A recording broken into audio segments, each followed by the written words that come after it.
Where can I find Les Torbert?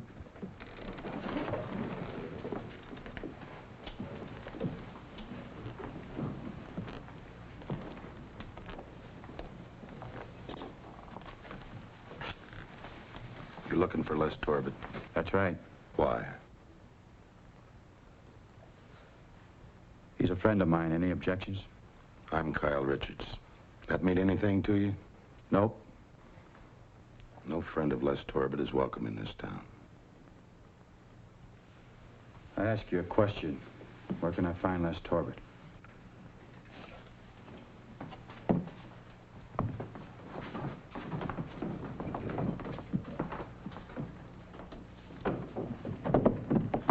Mrs. Richards. Kyle, you both better come on upstairs right away. Hurry, please. Kyle. Kyle.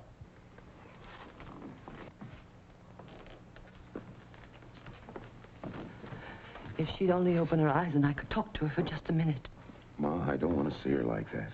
But you're her brother. She needs you, Kyle. Don't say that. But I need you. Ma, I don't want to go up there. Now go on up alone.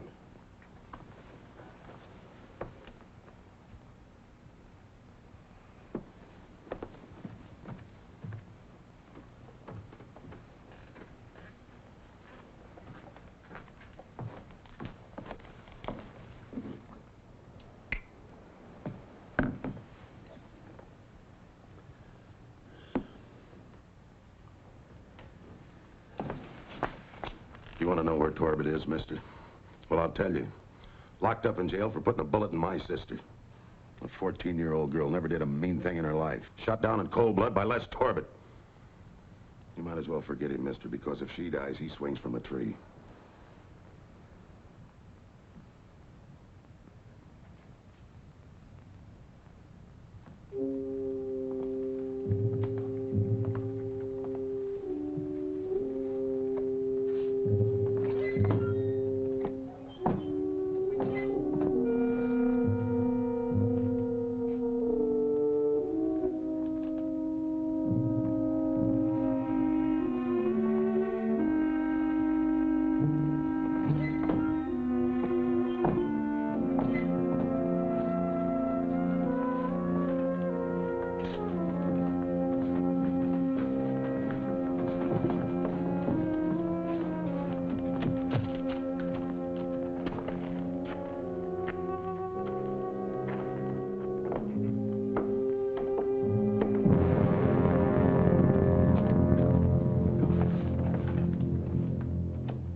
I want to see Les Torbert. Torbert? What for? He sent for me. Well, I know Torbert's short-handed, but you picked kind of a bad time. Wait a minute, don't I know you? Could be. Bill Longley. The Texan. Can I see Torbert? Anybody else in town know you're here? Everybody. Well, why'd you have to show up? Bad enough that Torbert shoots a 14-year-old girl in cold blood. You sure that's what happened? She's dying, ain't she? You need any more proof? I'll let you know that after I talk to Torbert. Well, I'm not going to try and stop you. Better leave your gun here, though.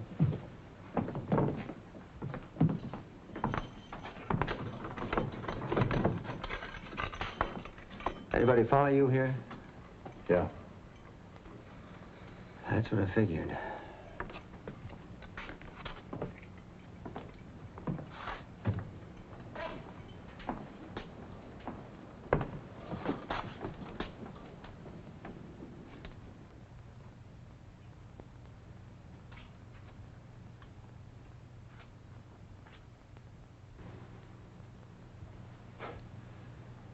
You wrote in your letter about a range war.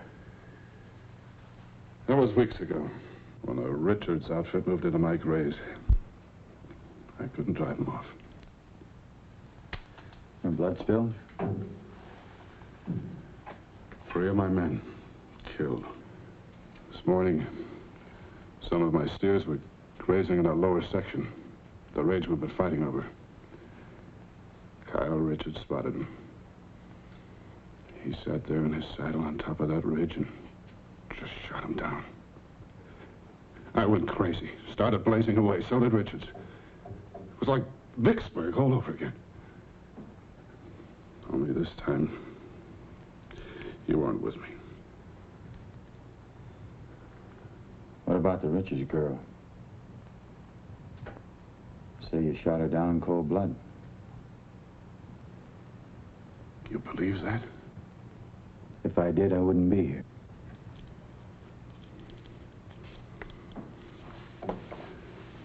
I shot her down. Not in cold blood. I was firing, ducking, when all of a sudden, out of nowhere, she was in my sight. I don't even remember pulling the trigger. She's dying, isn't she?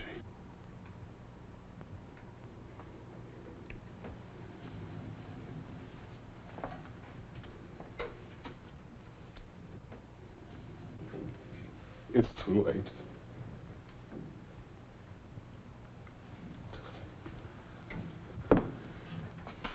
See what I can do about getting you out of here.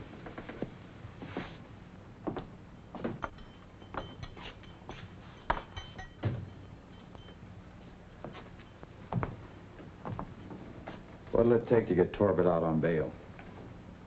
A miracle. The law says... I know what the law says. Then why don't you live up to it?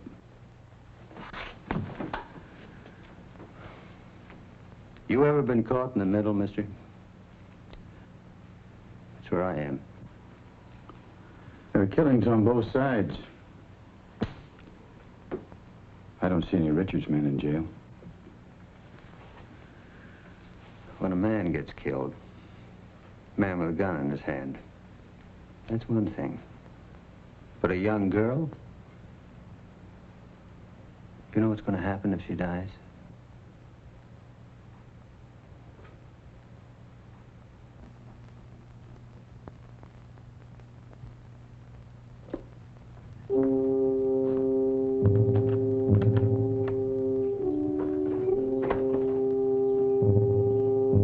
Your horse is over there, mister.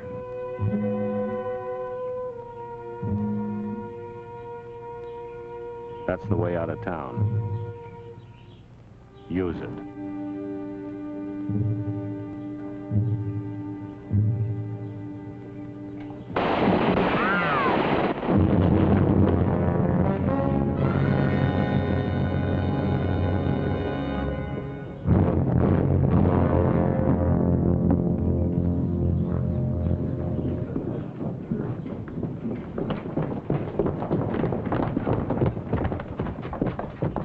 Dead.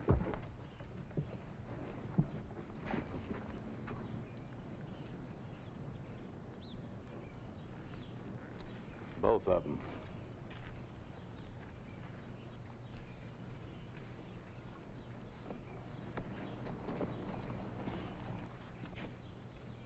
Hold it. They started it. I don't believe it. I saw the whole thing. Nobody could kill both brave boys unless he drew first. Nobody but the Texan.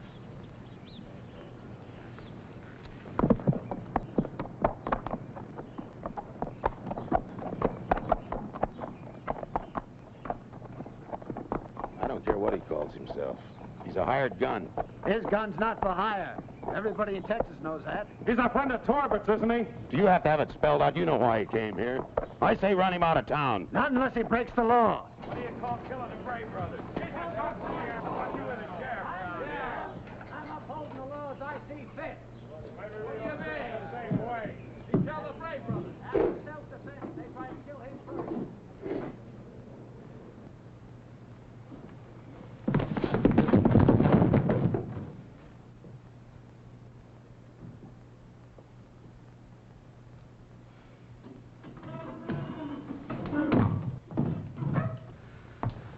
I want a room. Where's Kyle? Outside with the sheriff. I'm afraid we're pretty crowded.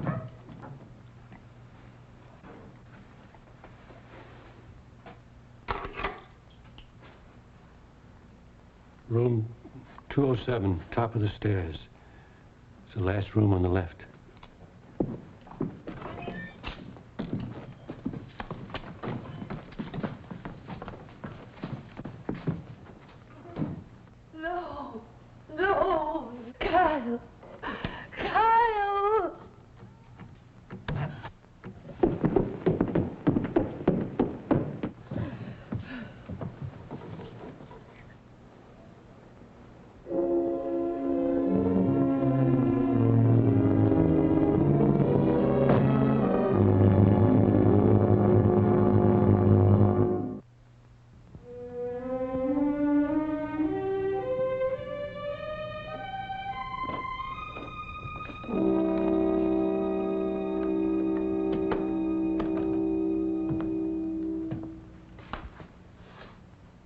She's dead, isn't she?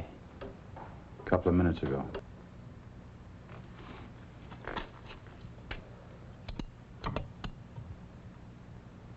I knew from the start that this had happened.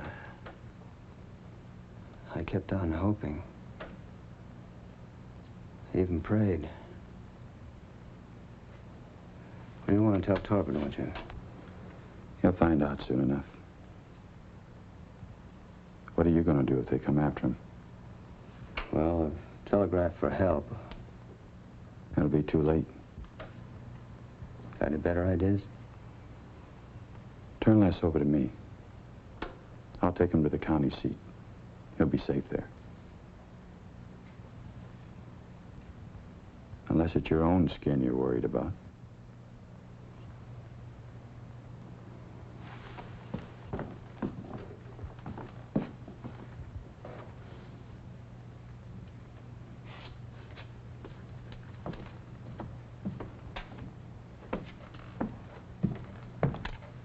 Talbot stays here. What are you going to do?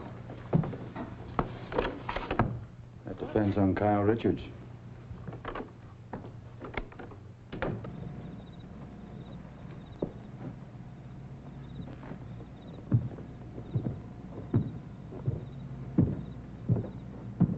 Shame. Dirty shame. Murder, that's what it was. Nothing but cold-blooded murder.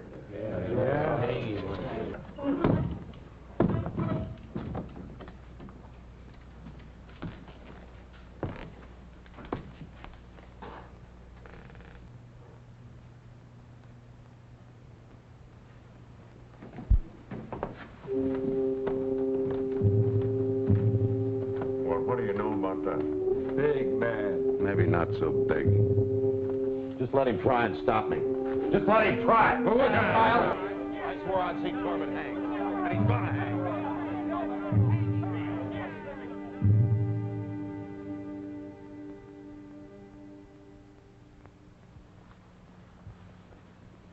Mrs. Richards? I'm Les Torbert's friend. Call away.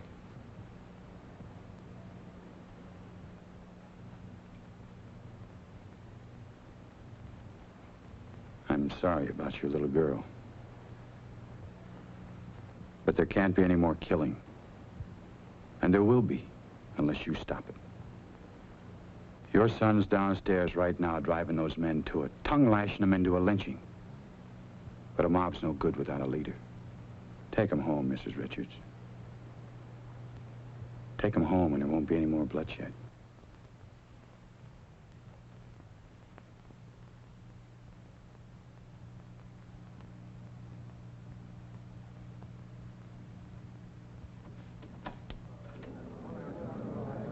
What are we doing, Kyle? One of the Patterson barns, the old oak tree. What are we waiting for? Whoa, with you, Kyle! Come on, somebody get a rope. What about Longley? Harry, Marty, the bench is going upstairs in the hog time. Come on, let's go! Let's go! Come on!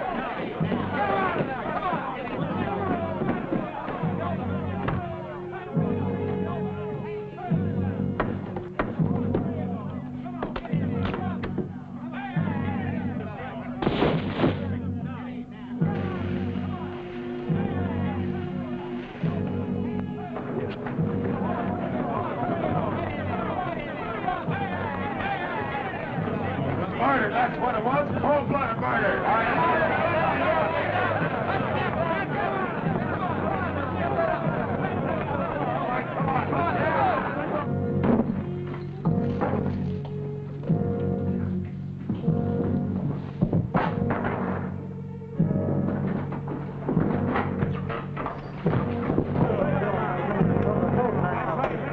Open the door. Sheriff, we want Torben.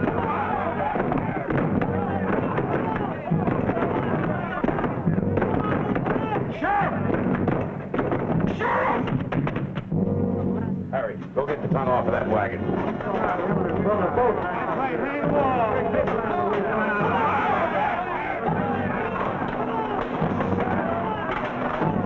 That's the other engine. Hurry up with that tongue.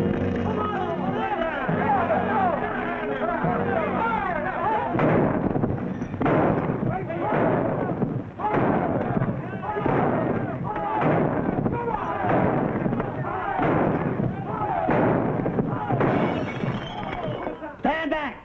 I'll blast the first man that makes a move.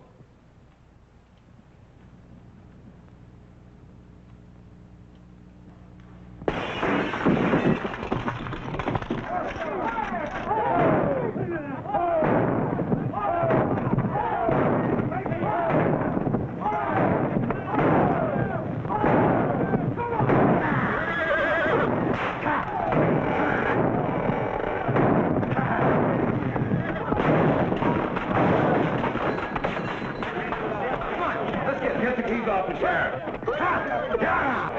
Longley's out there. Hurry up with those keys.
I've got a wounded man outside.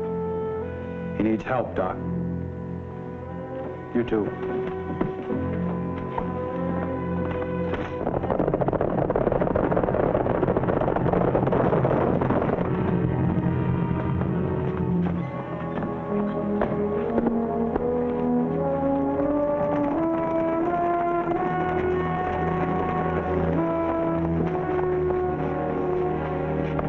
Can you save him, Doc?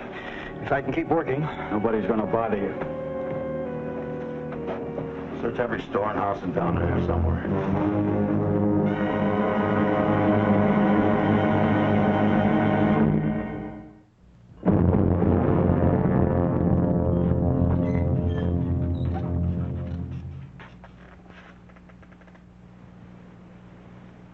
Keep working, Doc. Forget him, Doc.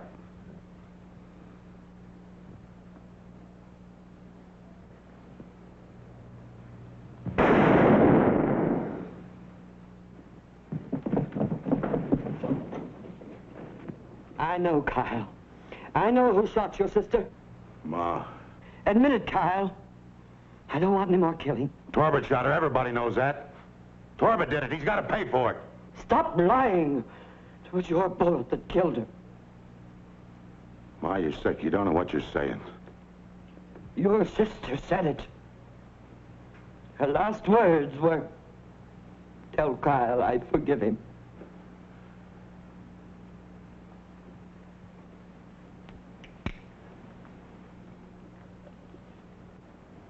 Ma, you've got to believe me. I didn't mean to do it.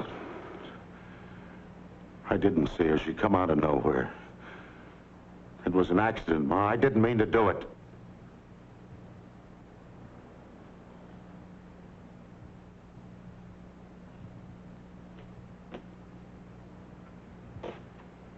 You believe me, don't you, Doc? I didn't see her. It was an accident.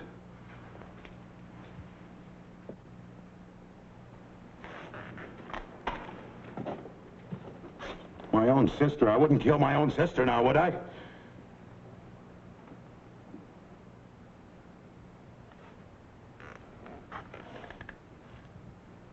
Ma, you've got to believe me. I was going to tell you. I swear I was. Ma, I wouldn't kill my own sister now, would I? Well, would I?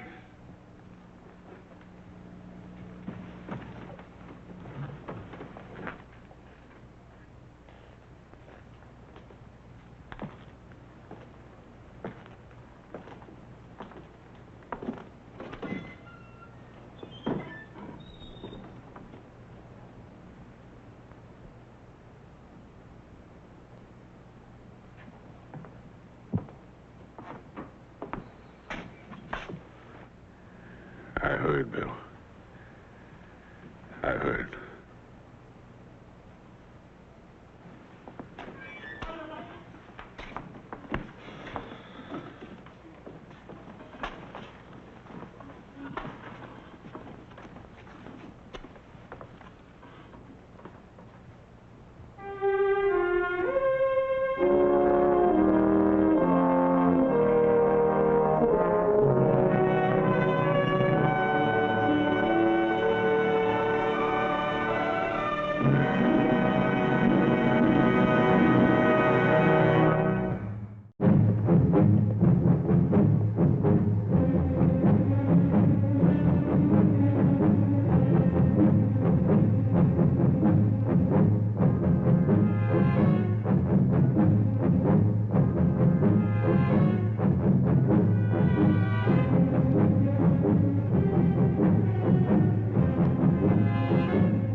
Call it.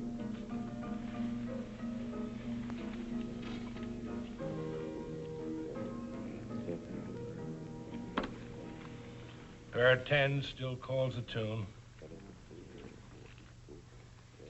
$50.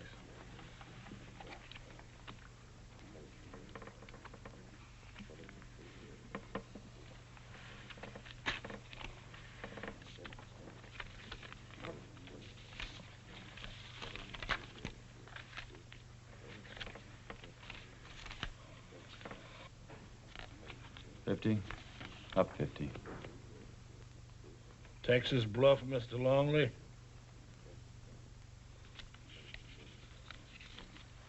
Up 200 more.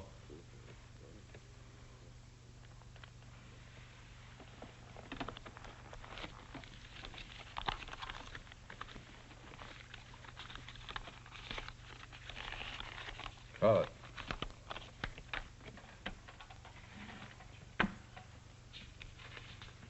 Call it. Full house. Aces over eights. Just a minute. King high, straight flush. All red. Well, that's enough for me tonight. Is something wrong with my game? Nothing wrong with collecting IOUs. That's right. Man's credit's always good with me. Till you want to cut them off. And that usually happens when your hand is second best. I don't have to extend credit. I play within the law. Law isn't always justice, Mr. Romer.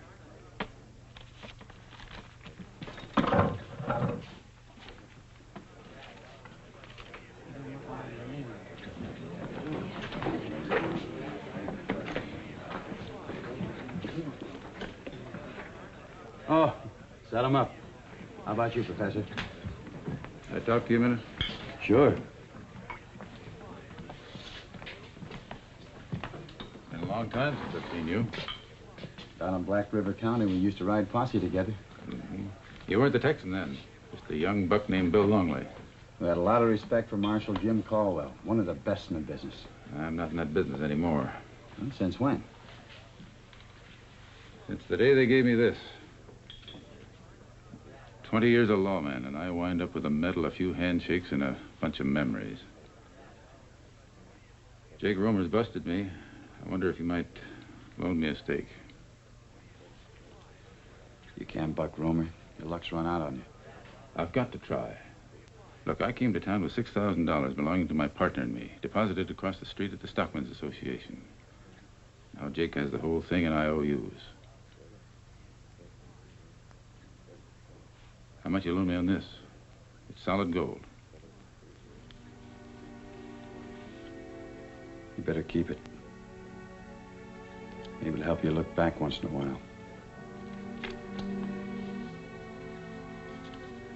Thanks.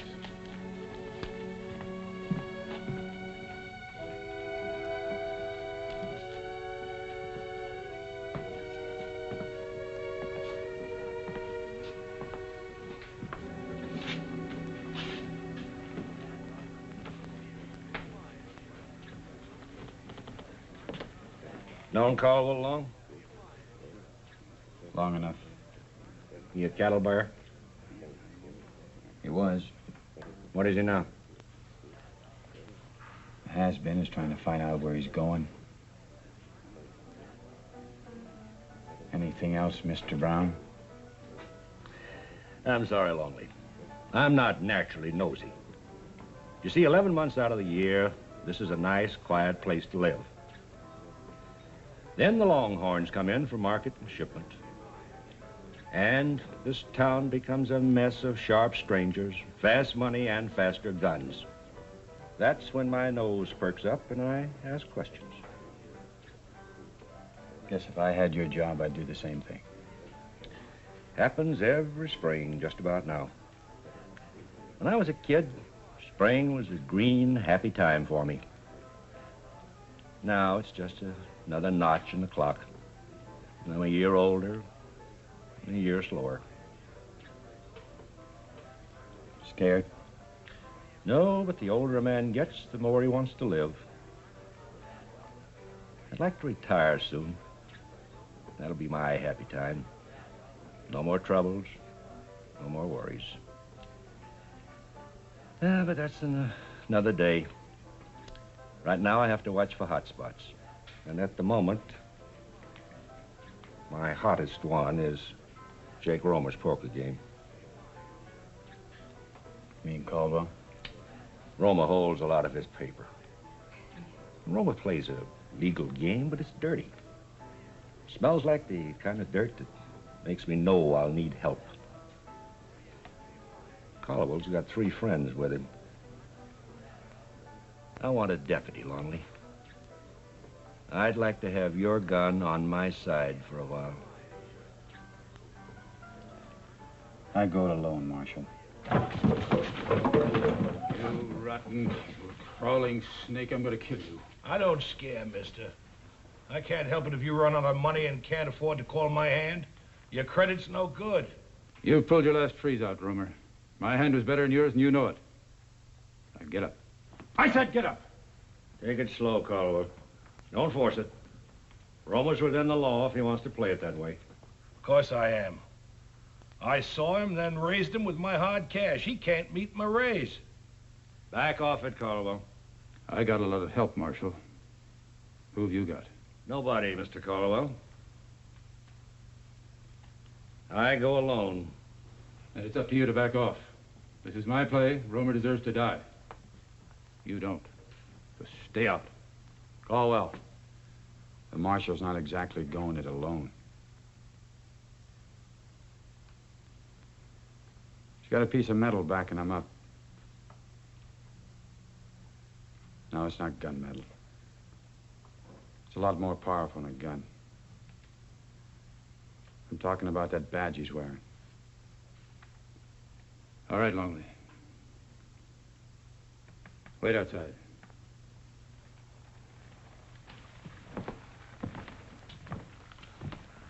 You're a mighty lucky man, Romy.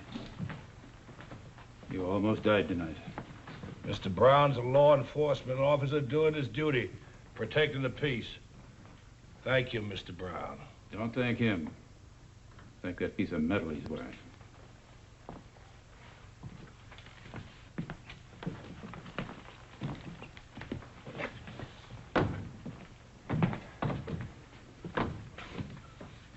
Well, he busted me again. I'll pay you back as soon as I can. General delivery, San Antonio. You're not as busted as you could be. You almost murdered a man tonight.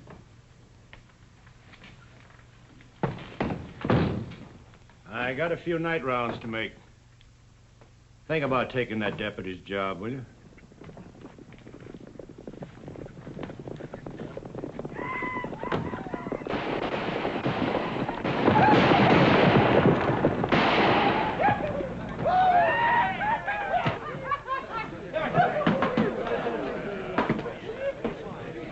Oh, bartender, if any of these gentlemen happen to be a little short of money till they draw their wages, I'll stand their credit.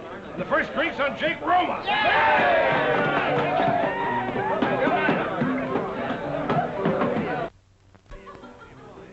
What do you want, Longley? A few words with you. All right, boys. We'll do it in the morning like we planned. Do what? We got a couple of things to take care of before we ride out. You know, besides the $6,000 you deposited in the Stockmen's Association, I imagine there's a lot of other money there, too. You know, I don't think I like what you're suggesting. I don't either. I'll take that gold star now. All right. I said you could have it. What's the matter? You need security for the money? No. Security for the man.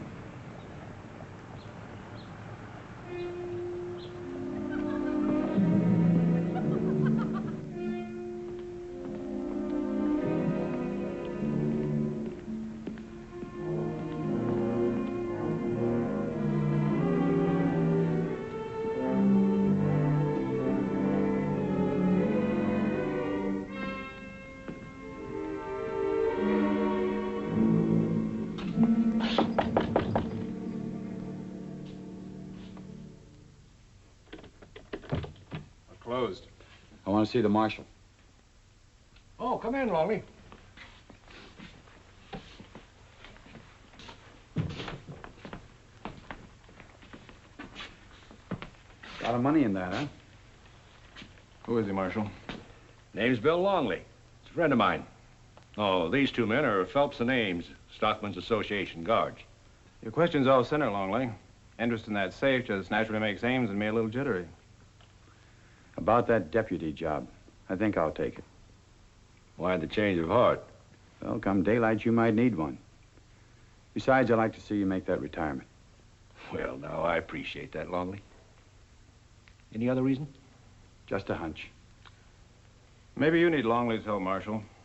We don't. And don't worry about that safe. We'll take care of it. I'll see you in the morning. Wait a minute, I'll go along with you. It's almost daylight. Well, I'll buy the coffee if you sit out the rest of my night shift with me. That's a deal. Good night, boys.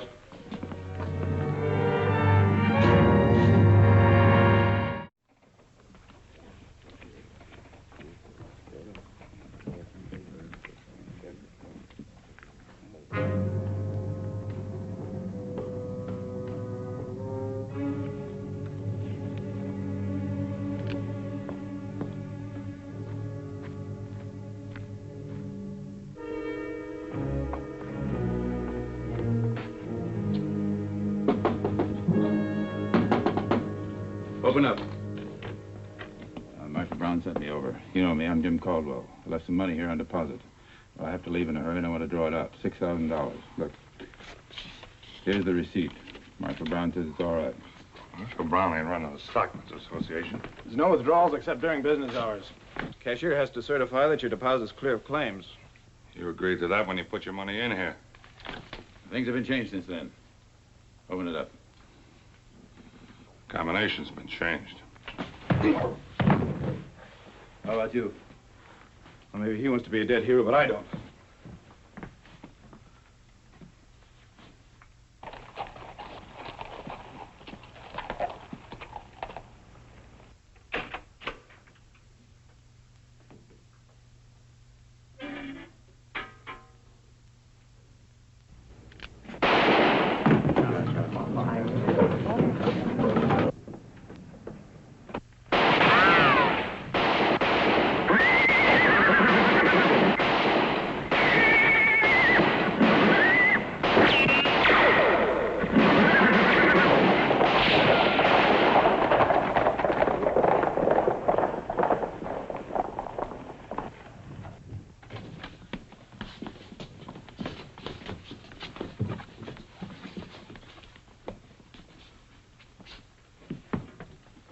Somebody get the doctor, quick.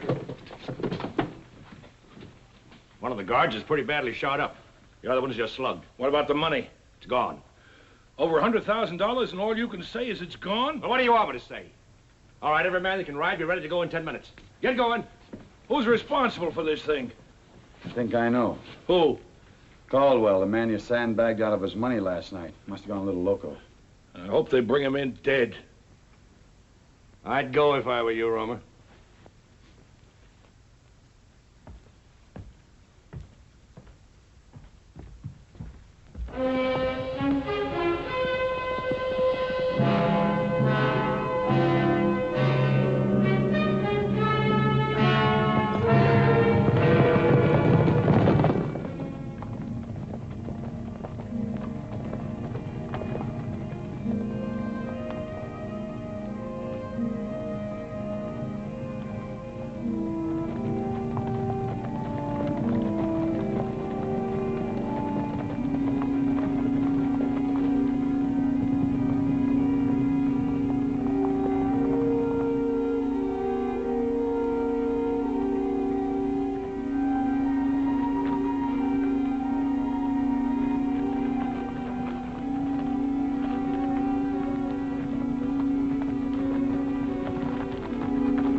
He's the one I hit in town.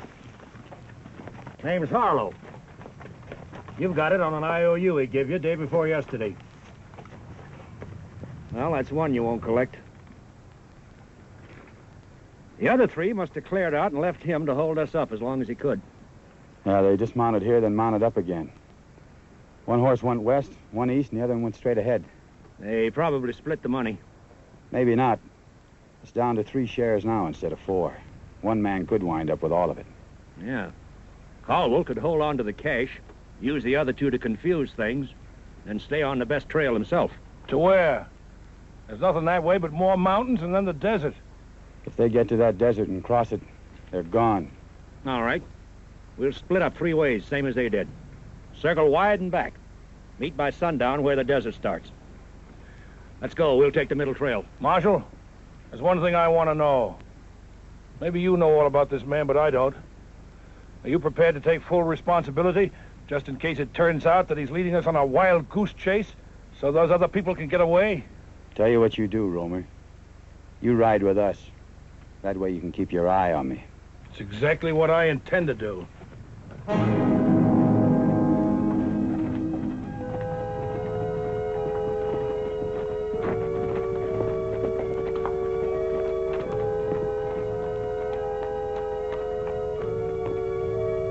Stopped here to rest. Horse is going lame. Well, he had a good long view from here. Probably watched us while we were trailing him. He's been through this business before, you can bet on that. He's posse-wise, all right. Then he's circling back. That's what he wants us to think, anyway. Well, now you're a mind reader, too, eh? Just making a guess. Like he guesses when he plays poker. You figure if we keep heading north, we'll cut his trail farther on? If I was him, I'd ride north. Coming, Mr. Romer?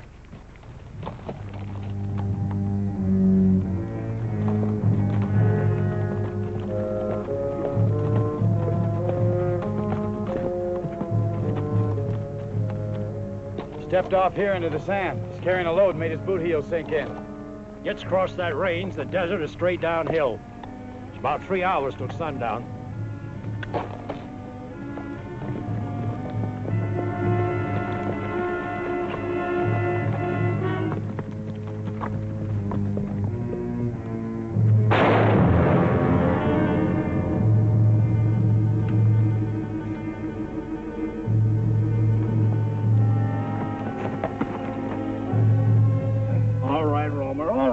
Here's your wallet. Take a look at him. He's bleeding pretty badly. Oh, I can ride.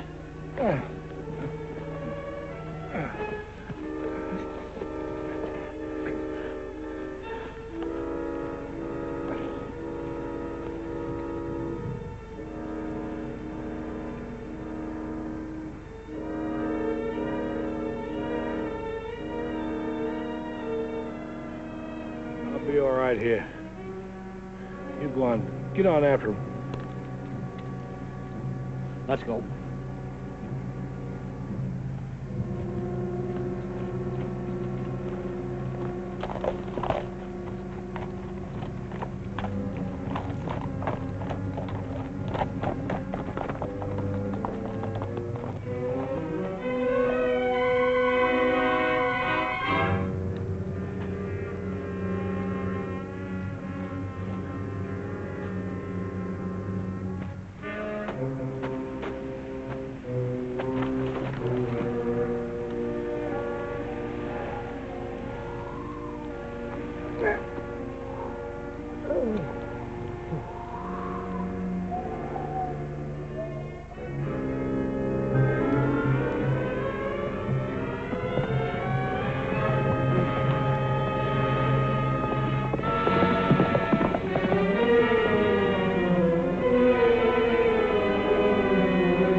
You read Caldwell's mind, all right. There's a water hole down there.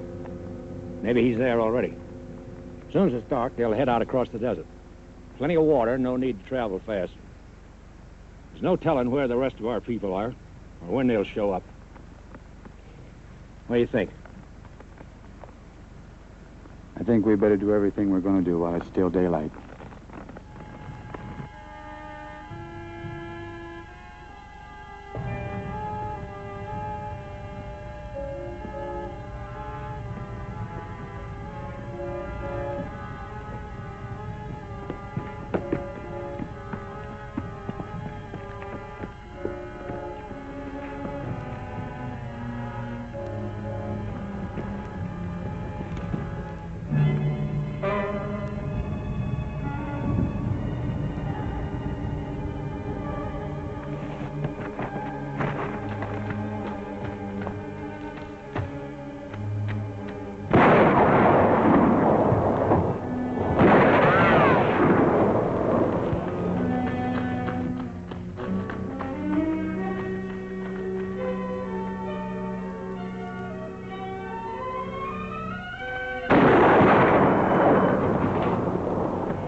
I don't want to have to kill you, but you're not taking me in. Throw down that rifle. Not a chance. What about that gold star?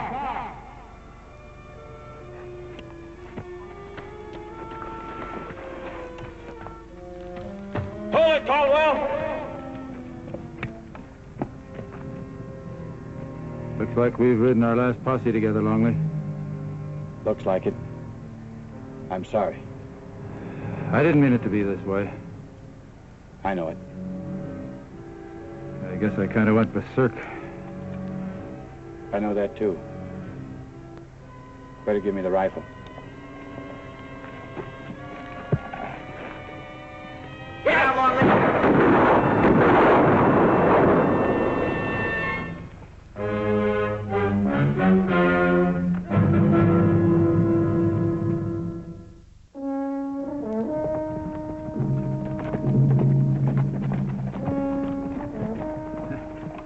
I told you. I always pay my debts.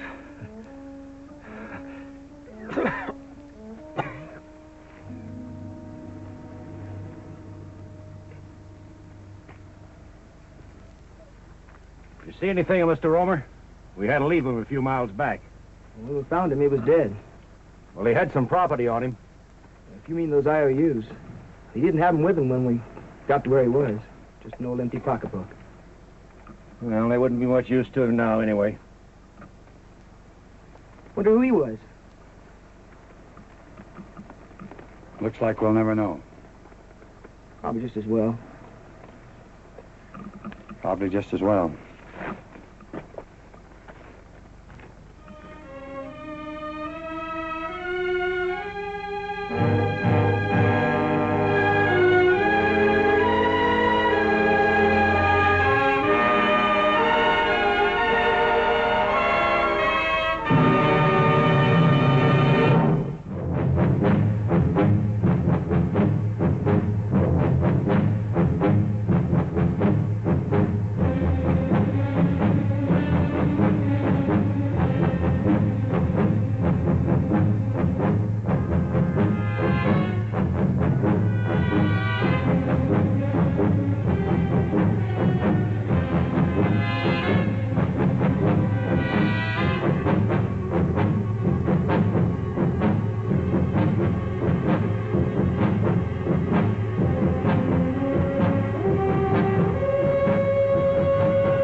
I'll be after him in the morning, early.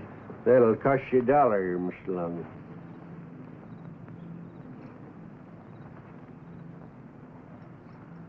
Aren't you Jack Hastings? Wild Jack Hastings? I used to be. Now You're lucky. You got a funny way of looking at things, Mr. Longley. Ned Buntline, he once wrote a dime novel about me. Now I sweep out stables to keep from starving. He wrote about Hickok. Bill's dead. So is Kingfisher, Ben Thompson, Sam Bass. They're all gone. I still say you're lucky. Maybe I should thank the man that did this. It's not as bad an idea as it sounds. Oh, I ain't got no use for a man who feels sorry for yourself. I'm old enough to know better. It's just seeing a man like you like I used to be. I read Buntline's story about you when I was a kid. I wanted to be like you. But I never could quite come up to the mark you made.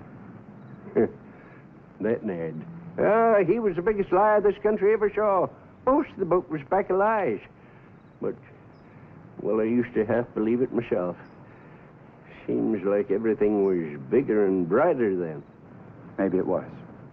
No, nothing changes. Not even people. Not inside. No, they keep on doing the same things. Hating and killing, and if I was to be honest, I'd tell you I'm glad I'm out of it. There ain't no gun-crazy kids following after me, trying to prod me into a fight so as they can build their own rep with a gun. The trick is for a man like I used to be to stay alive till then. Thanks, Jack.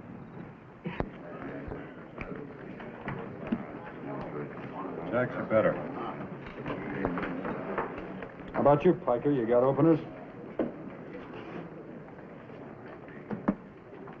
I'm getting fed up with you throwing your weight around here, Johnny. You think because you're Mike Kaler's brother, you can do as you please. I don't need Mike to look after me. You're only getting away with it because everybody knows Mike Kaler's the fastest gun in this part of the country. You boys gonna play poker or fight? Either one he wants. Ain't poker the way he plays it. Do my own fighting, Lino. I don't need Mike or anybody else to help me. I'll give you a chance to prove that. Do your fighting outside. We're playing poker, remember?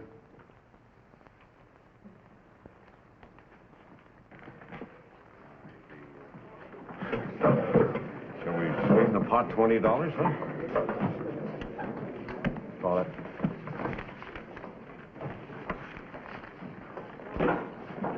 I'll take 3. 2 here. 2. Dealer takes 1. 1 card draw, huh? Well, supposing we just put in $25 to see my openers? Call it. Talking small, Mr. Longley? Not me. I feel like making a noise. Big one. See your $25, gents. And up 100. Game's getting kind of rough. Is it? All right. 50. 100. Let's have some action, Longley. Try to oblige you. 100. Up 50. Unfolded.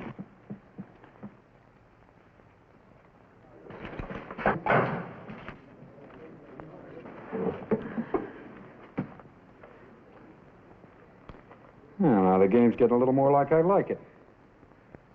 Tell you what. Let's raise 200 to keep it interesting. Too steep for me. It's up to you, Longley. Still feel like obliging me? I think I've won enough for one night. What do you need to stay in, a royal flush? I'd need it. What do you mean by that? I think you know.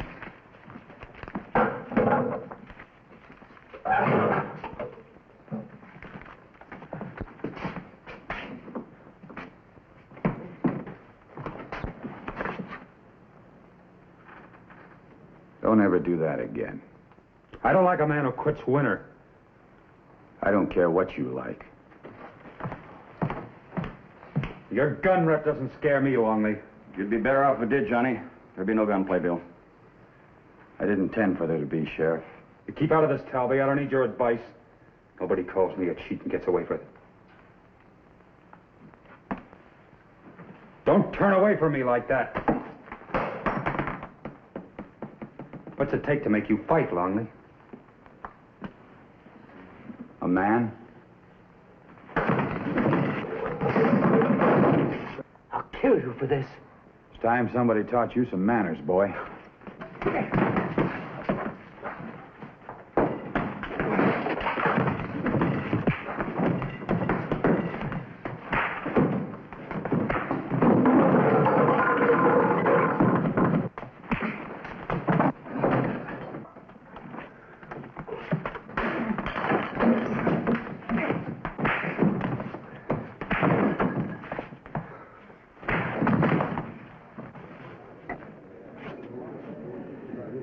I didn't ask for this, Sheriff. It ain't Johnny I'm worried about. It's his brother, Mike. You staying in town, Bill? For the night. As far as I'm concerned, it's over and done with. Well, I hope Mike Kaler feels the same way. Good night, Sheriff. Good night.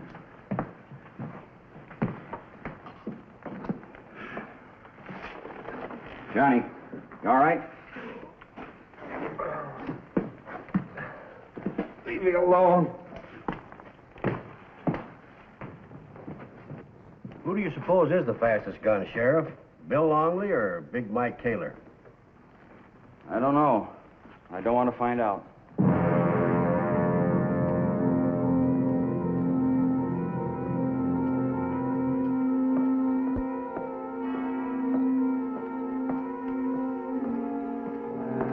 Longley!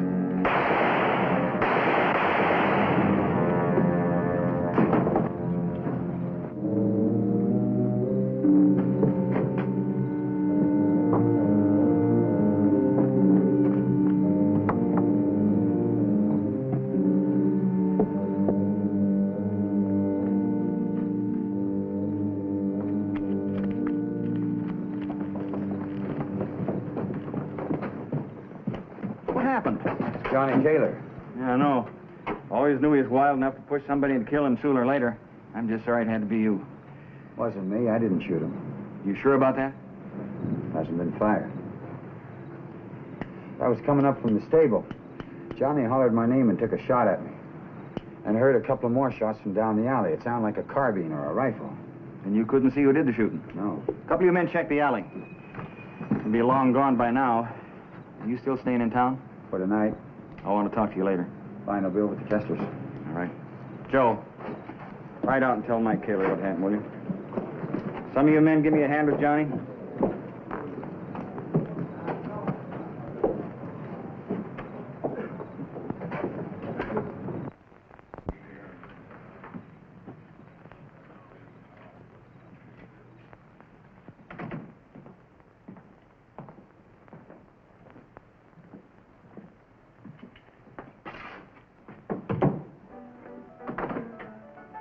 Sign your John Henry in the book. Grab yourself a key. They all fit all doors. Take number 6 at the head of the stairs. Leave her $1 on the desk. If you're too late for supper, get your breakfast with your room. Get down before 8, or it'll be gone. Did you shoot that no-good Johnny Kaler? I'll be down before 8. And no, ma'am, I didn't shoot Johnny Kaler. I can trust what I see more than what I hear. Glad to know you, Bill Longley. I'm glad to know you. Say, you know, I never knew a man yet that wasn't hungry before bedtime. Take a load off your feet, and I'll see what I can rustle up for you in the kitchen. Thank you, ma'am.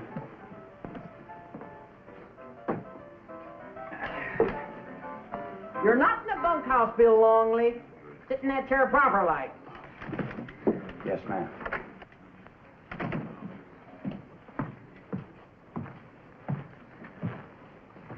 Yeah, I think I'm getting too old to enjoy trouble anymore. You and me both, Sheriff. I hope you mean that. I'll make you listen to what I got to say. Bill, I want you to get out of town tonight. Why? Johnny's brother, Mike Kaler. You know him?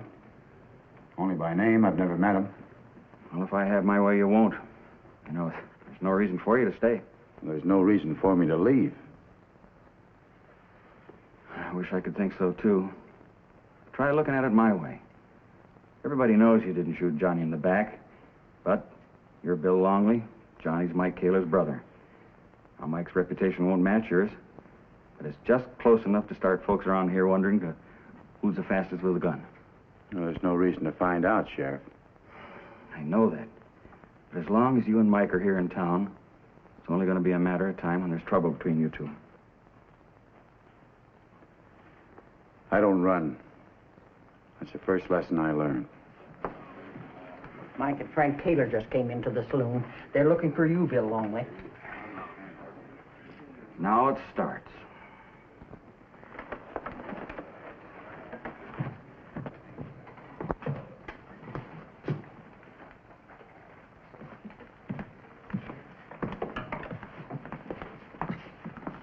We've been expecting you, Mike. Who did it, Jake? I don't want any trouble in town. This is my job, not yours. I ask you if you know who did it. You're wasting your time, Mike. You know Bill Longley. I'll handle this, Frank. 3 different men have told me what happened. Each one has a different story. I just want to hear Longley's. Just as long as you remember what I said. No trouble. Well, that depends on him. Then let's go after him. You know he did it. Johnny didn't have a chance. Johnny didn't have a chance from the day he was born. I'm telling you, Longley tried to play it safe and bushwhack. I want to hear that from Longley.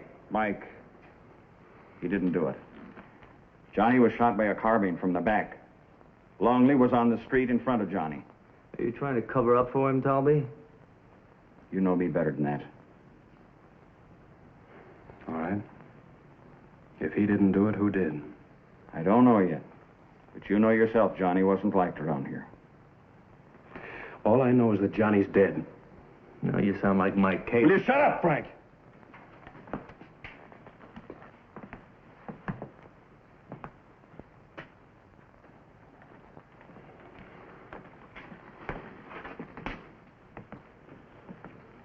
see me, Taylor? Do you know why? I didn't kill Johnny. We didn't expect you to admit it, Longley. You're supposed to be so fast with a six-shooter. Why'd you have to bushwhack him? That isn't right. I told you what happened. That makes it pretty easy for you, Longley, having a sheriff on your side, don't it? Man comes looking for trouble, he usually finds it. Leave him alone, Frank. I told you I'd handle this, and I meant it.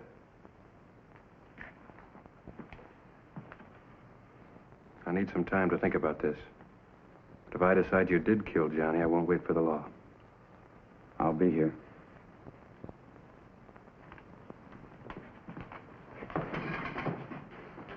Good night, Sheriff.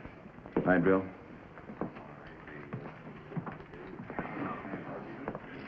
If I was a drinking man, I'd have one with you. But you can be grateful that Mike didn't go off half-cocked. Can I? Did you ever see a bunch of men go to the bull to fighting? That's just what's going to happen here, unless I can get my hands on the real killer fast. That ain't very likely. Thought that was it. Guess they'll feel each other out first, though. My money's on Kaler. Hear that? They'll be talking like that all over town. They don't care who killed Johnny. All they want is a showdown between Bill Longley and Mike Kaler.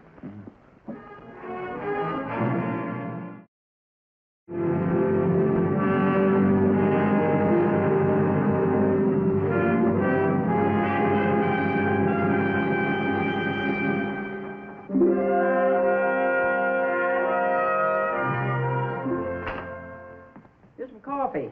It's an eye-opener. Sit down there. Thank you. I don't allow no hard liquor till noon. Yes, ma'am. I suppose you know you just about set this town on its ear. How would I do that? Just being Bill Longley in the same town with Big Mike Kaler. My reputation that bad? It's that good. Big Mike's almost matches it. News travels fast. I've seen men in town this morning I haven't seen for months. Do you know why they're here? Just to see you and Mike Kaler draw against each other. I'll do my best to disappoint them. With that hot-headed Frank Kaler prodding his brother every minute? Huh? Who'd have reason to kill Johnny? Be easier to say who wouldn't. He wasn't liked in this town, always throwing his weight around, making the most of being Mike Keller's kid brother. Last night wasn't the first time he tangled with Lino. They've been working up to this trouble for weeks.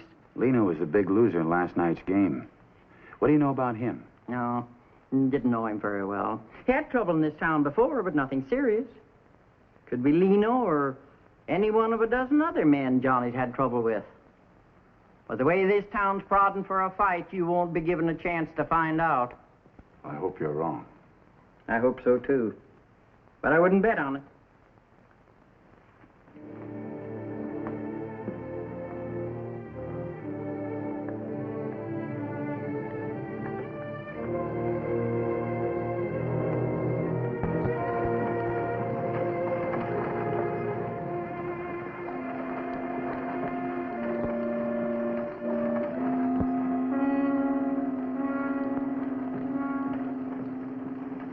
Longley, I've been waiting a chance. Can I talk to you for a minute? Anytime, Jack.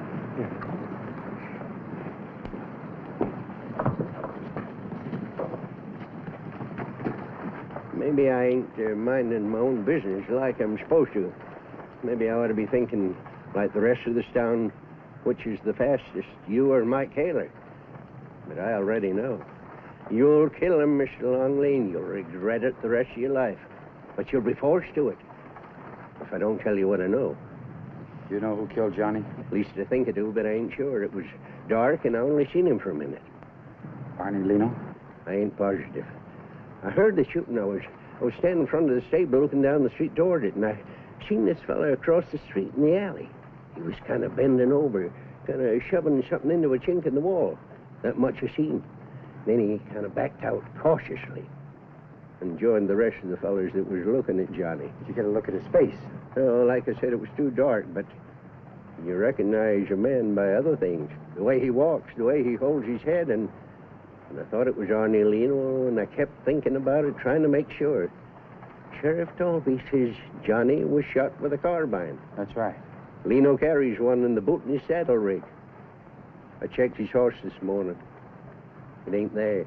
Look, Jack, you find the sheriff and you tell him what you told me. And show him where the man backed out and have him wait in the alley. I'll be right there. Yeah.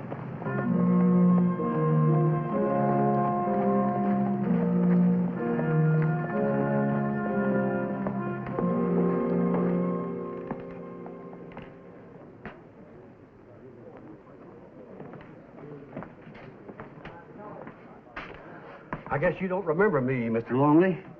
I was in Abilene when you shouted out with Barker and Travis. I'll never forget the way you looked and how fast you were on the draw. Is that all you can remember about me, is the fact that I shot and killed 2 men? Well, it's just one of those things that sticks in a man's mind, Mr. Longley. Don't you even remember why? Well, no, not exactly. You see, it happened so fast. Look, I didn't mean to get out of line. You see, some of the boys here in town, well, they've been talking about you and Mike Kaler. Yeah. What are the odds between us? Well, it's still even money. Most folks here in town, they sort of favor Mike. Guess it's the last one I'll be having in this town. Are you leaving? Well, there's no use to stick around anymore. Sheriff Talby found the carbine that killed Johnny Kaler. And he knows who owns it.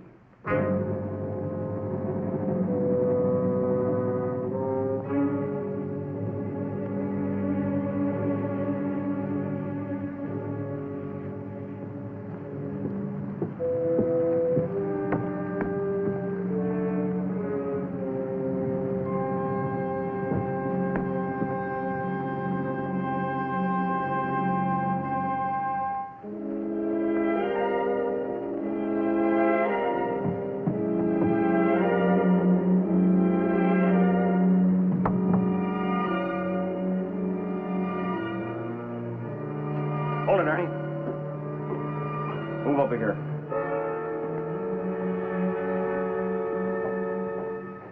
Come on, come on.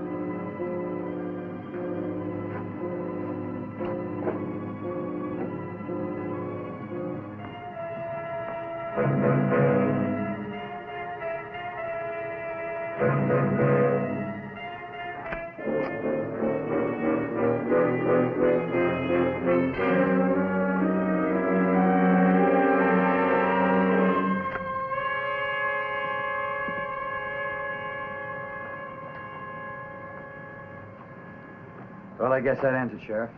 Sure does. I might say I'm glad of it. There's nothing for me to stay in town for now. Not at all. I'll send word to Mike Kaler as soon as I get this bird in jail. All right, get moving.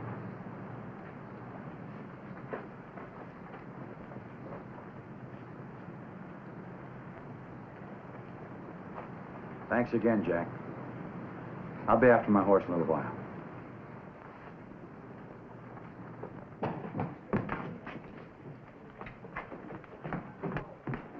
Longley, all right.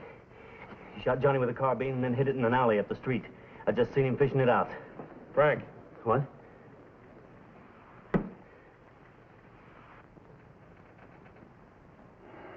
Well, what are you going to do about it?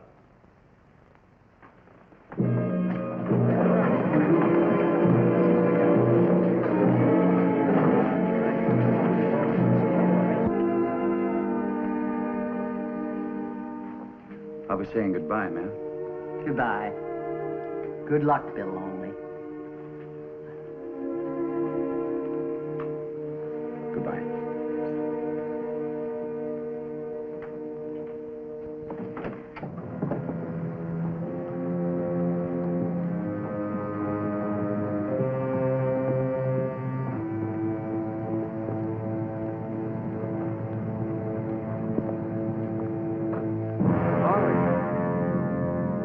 Draw your gun. Why? Because I'm going to kill you. That doesn't make sense, Mike. I think it does. Now draw your gun. You're making a mistake. Ask the sheriff. I don't have to ask anybody. Frank here saw you with the rifle that killed Johnny. Now, for the last time, Mike! Wait! Now, Mike.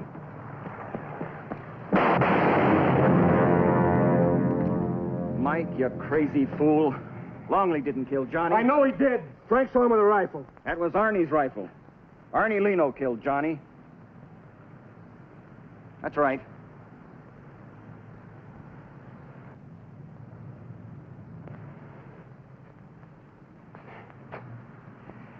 You just had to stampede me into drawing, didn't you? You satisfied?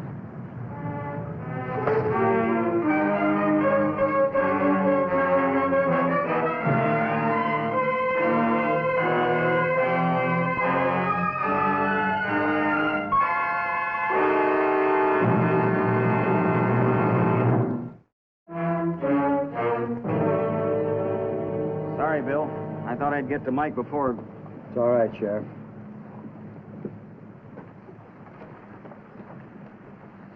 So long, Jack.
Things in Texas.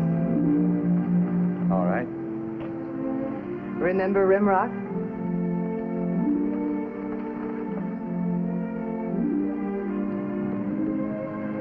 It's not a town that's easy to forget.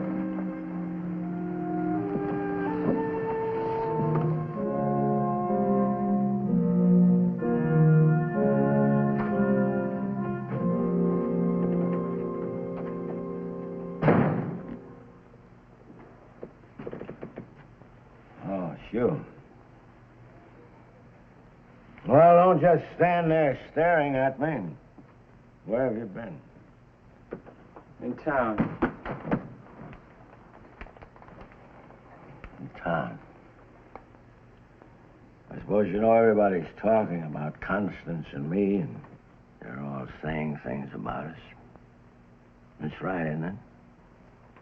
Well, isn't it? They're talking about Connie two-timing me with a stranger. I've seen him, Dad. They call him a Texan. What did you do about it? I didn't do anything. You didn't do anything. Well, that's the kind of a son I've got. You know, when I was your age, I already had 2 notches on my gun. But you let everybody talk about me. You let everybody insult me. You bear my name, Pierce. Pierce. And you let everybody insult that name. You couldn't whip a groundhog with your 2 fists, so I bought your gun. I've yet to see you fire it. Even to defend your own name. My name. Would it make you think I was more of a man if I had a drink with you?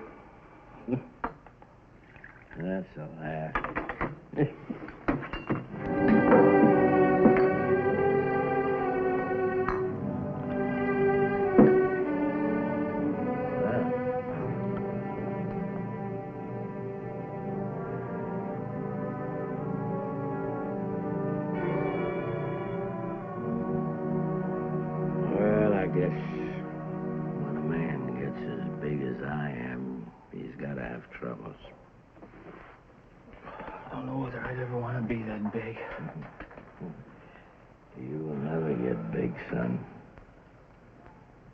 I should have given you a darning needle instead of a gun. You should have been a girl. Why do you keep thinking I'm a coward? Well, why do you keep being a coward? I'm not as much of a coward as you think I am. Well, do something. Prove that you're not. All right!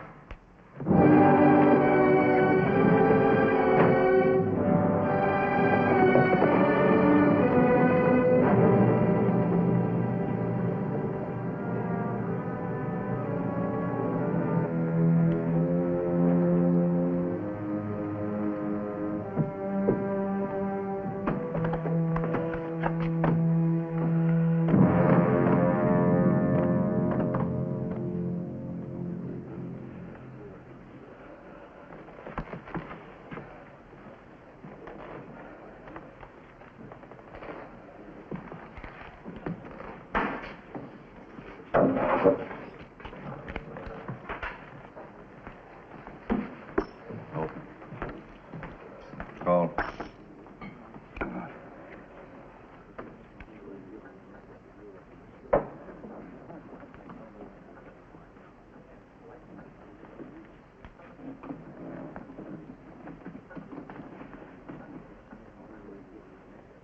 You're a stranger in Birdwood.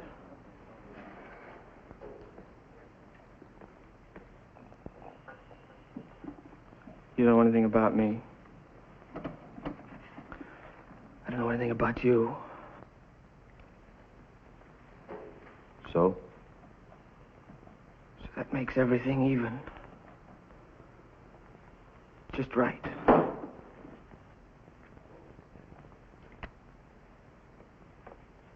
That depends on what you're talking about. You ease off, Neil. You're biting into more than you can chew now. Don't go... Be quiet, McBurney. Wouldn't want my father to find out. Try to deny his son a man's pleasure.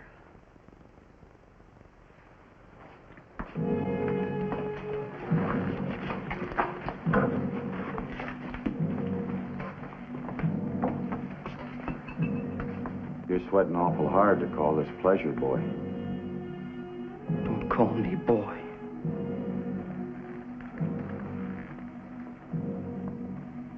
All right. Let's talk about it. Find out what's eating you.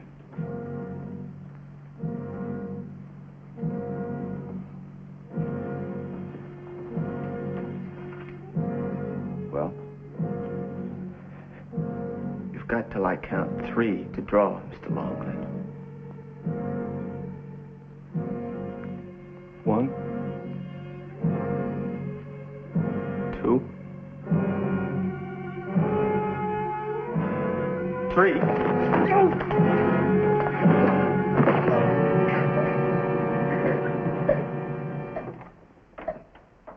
I gave you a choice. You made me treat you like a kid.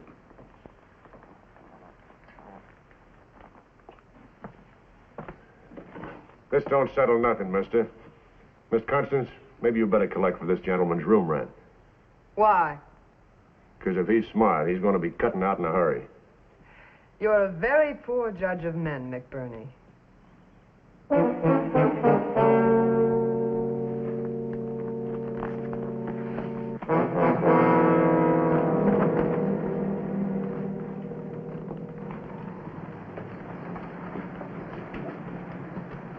What made you sick?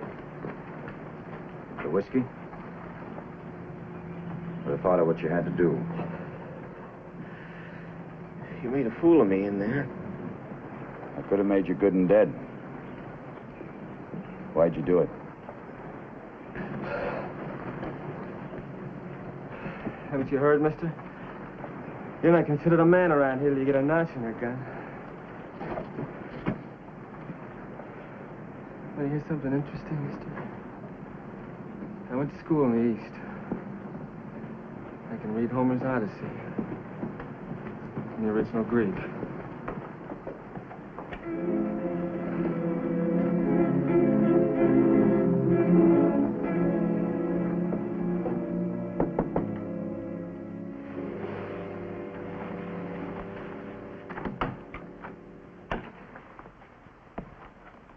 How is he? Oh, his head will be sore for a little while. Oh, I wish that's all there was to it. You know him? His father's a good friend of mine. He helped me out once just when I needed it. Just like you did. Well, there's nothing wrong with that. Yes, there is. Walt Pierce is the kind of man who has to have everything on his own terms. He wants to own everything he sees. And if he can't own it, he'll destroy it. Even his own son. He wants to own you, too, huh?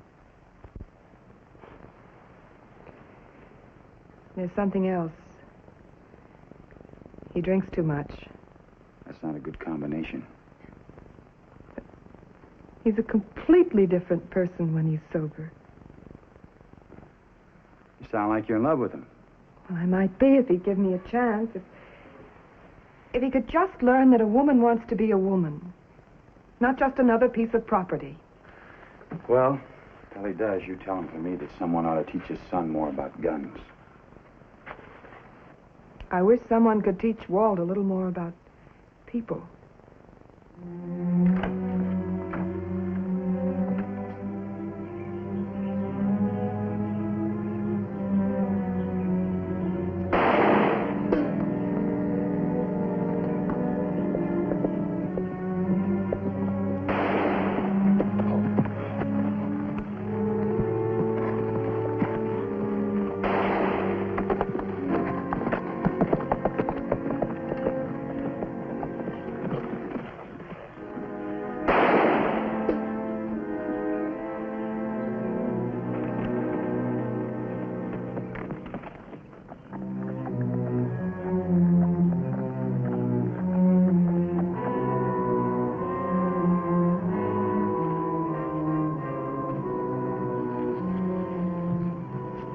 You're doing a real smart thing, tying up with that jackal. I'll choose my own friends.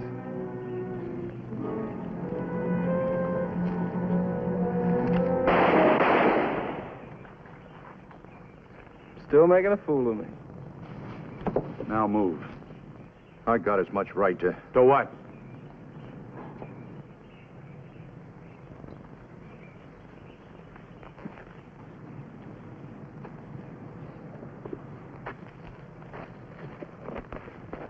You want to learn how to shoot, I'll teach you, Neil. You think I'm doing this just for the sport of it? I know why you're doing it. Why don't you just get out of my life? Somebody gave me a helping hand one time. I was just about your age. You would have liked him. He read Greek.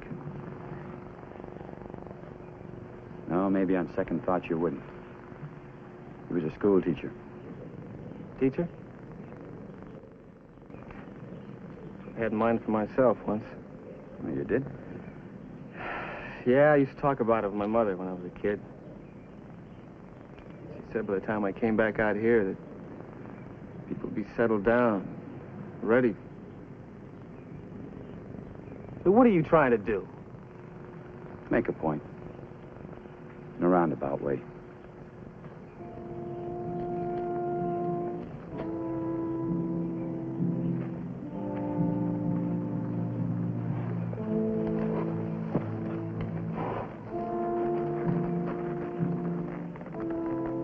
Having nothing but a gun in your hand can be a lonesome thing.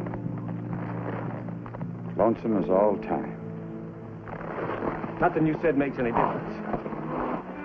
I didn't hear a word you said.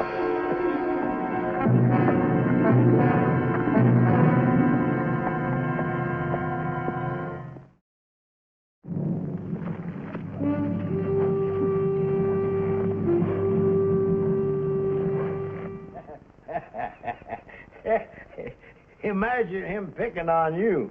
But I think it's a time now for you and me, Mr. Longley, to have a little drink. You're certainly entitled to it. You know, there's nothing more fearsome than facing a pea-green kid with a gun.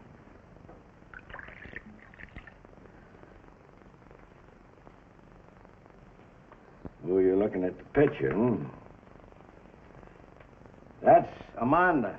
Mr. Longley, my wife. You know, that picture cost me over $2,000. Some foreign fella came all the way from San Francisco to paint her just like that before she died. Fine-looking woman. She was a high-headed, stupid excuse for a woman.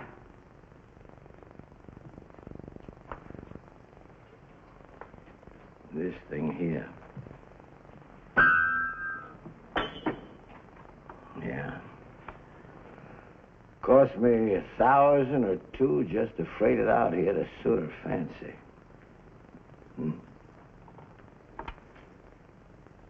You know, there was one thing she could never disremember. She was a high, fancy plantation lady. I was just a nobody from the hills. Every time she looked at me, she made me feel mean, small. But I fooled her. Yeah. I got big.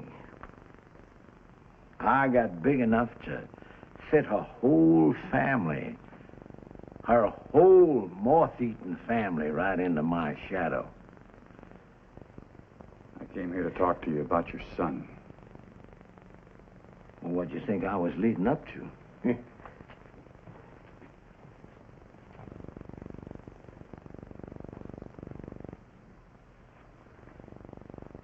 I don't want her to reach back and shame me through my own son. Shame you? Yeah. Yeah, I sent him back east to live with her folks, and he come back last year playing the piano, reading poetry, holding a book in his hand instead of a branding iron. Yeah, there was something else he came back with. Her look of looking down his nose at me. But by heavens, I'll make him a man. I'll make him my kind of a man. How? By having him pick a fight? Kill someone? Anyone? No, thanks. I think you're a little mixed up in what you call a man. Oh? Finest man I ever knew was a school teacher. Kept his school open all through the war. No matter what kind of names people called him. That was his fight. Are you lecturing me? No? So I'll tell you what he said. The time will come when a man will no longer be able to make a decent life for himself with a gun in his hand. You're lecturing down at me, you cheap saddle bum, and I don't think you two got anything to do with this affair anyhow. Your son made it my business. Besides, there's something about him I like. The part you don't like.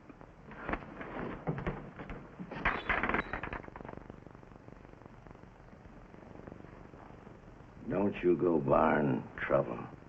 And stay away from my son. And stay away from Constance. I don't even want you to talk to her.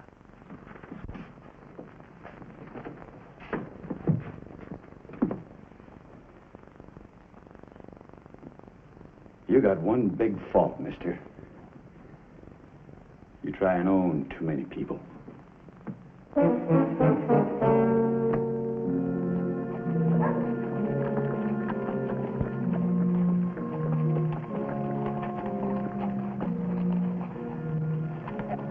Going somewhere?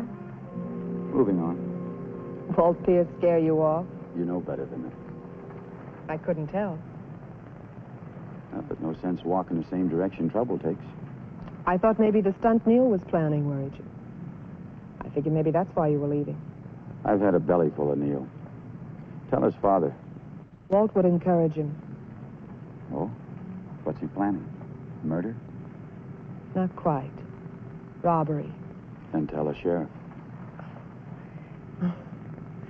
You know, Sheriff, there'd be shooting.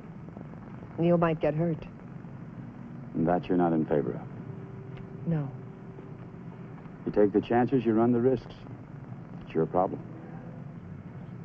I just thought I'd mention it. I'd hate to see the kid get killed. Who are you worried about? The kid or his father? Or you? You tell me.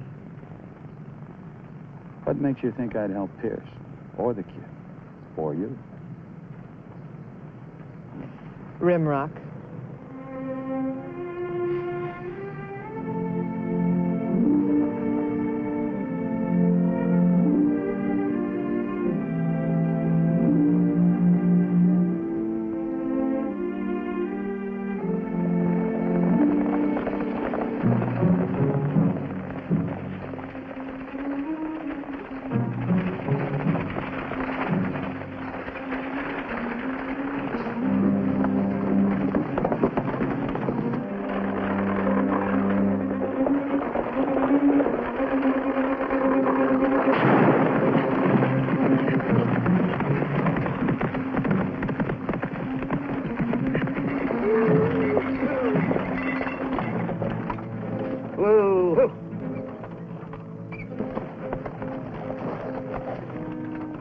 Something on your mind, boy?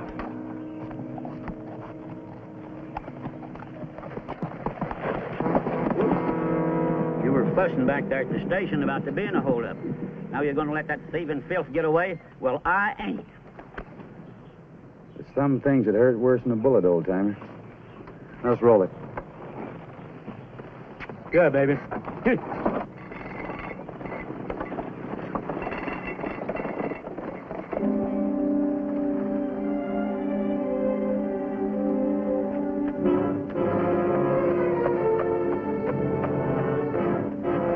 Hey, Bill. Have we seen that young feller somewhere before? I mean, just recent like. Never saw him before in my life.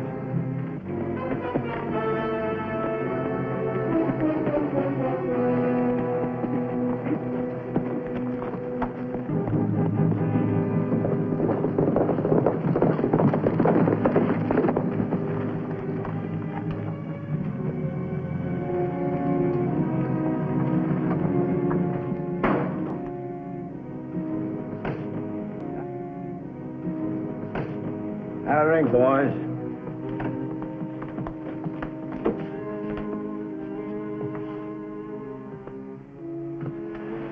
Wait a minute. You're not going anywhere. Walt, let go of me. Honey, I told you once, if any man dared even to look at you, I'd kill him. Longley looked. Not what you think. I know the whole story. And if you know so much, you must know that he saved Neil's life.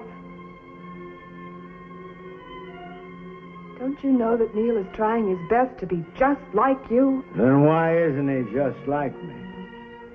He's exactly like you. When you're sober. When I'm sober. He belongs to me just like you belong to me. We both want to belong to you, Walt. That's the awful part. I've got to see this Longley. Walt!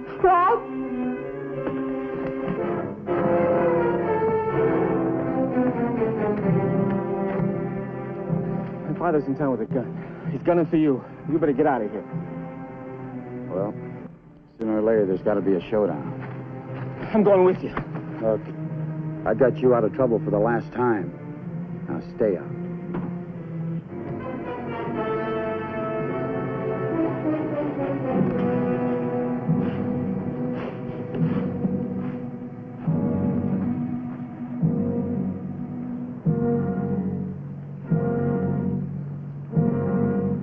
Get away, Neil. Just between him and me.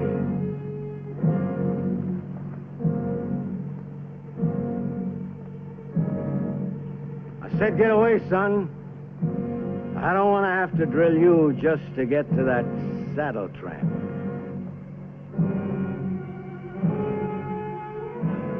Now get out!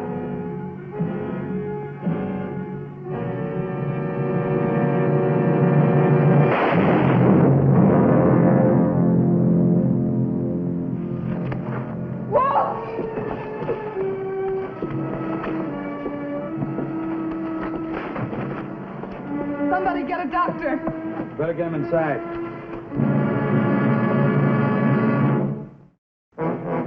You could have killed me, but you didn't.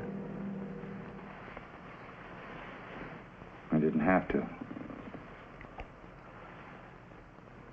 Yeah. Sometimes a man learns more in 1 minute than he does in a whole lifetime. Even about his own son.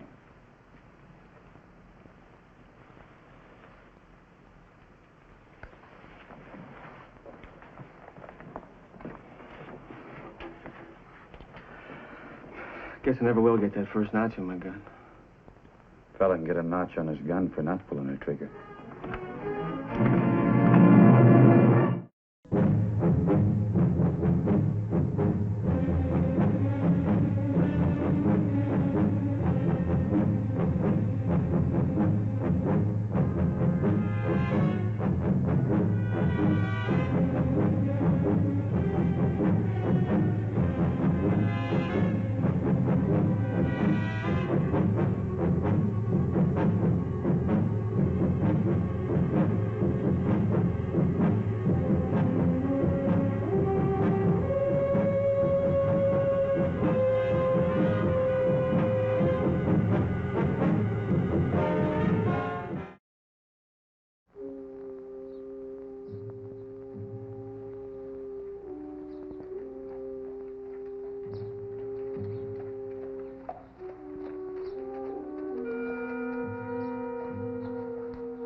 Beginning to get worried. No letter. 6 weeks. Stuart is still a very young man. He's a year older than you. Orrin. He's the age of the man you were engaged to. Orrin, we settled all that before we were Maybe married. not. Maybe we made a mistake. You mustn't say that to me. Why not? Who's made more mistakes than me? Can't understand that boy. 6 weeks, not a word. Maybe tomorrow. Maybe. Orrin, I want to talk to you. Not now. I have something I want to say. Not now, No, I said. it's about you and me and about Stuart. I've listened to all I'm going to for one day. I don't understand you when you're like this. I just don't understand. That's right. Maybe you should never have met me. Orrin, you can't say that to me.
something I brought you. It's a dress. The minute that Clara, what's-her-name, showed me a picture of it in some magazine, I could see you wearing it. It was very nice of you, Warren. I didn't get it on account of what happened yesterday. You can ask Clara. I ordered it 3 weeks ago.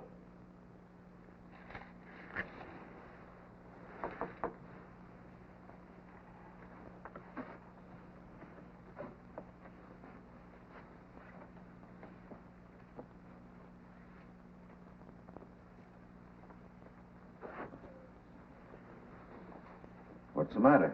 Nothing. I'm going to try it on. I've been waiting 4 weeks, ever since I gave that magazine to Clara.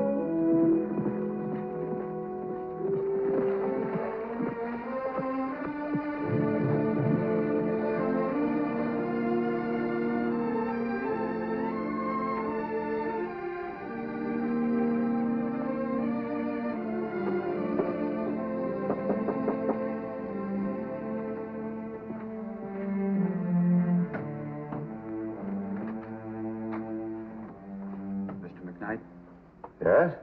I'm Bill Longley, a friend of Stewart's. Well, come in, come in. How is he?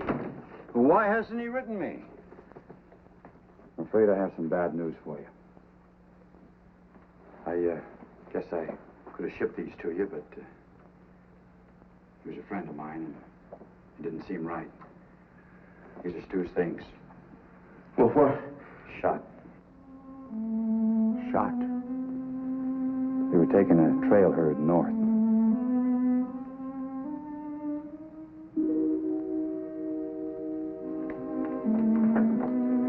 Buried him down there, I suppose. I was with him when it happened. We had to bury him in the clothes he was wearing. That's why there's not too much in here.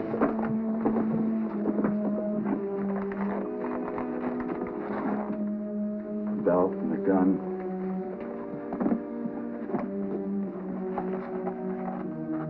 $68.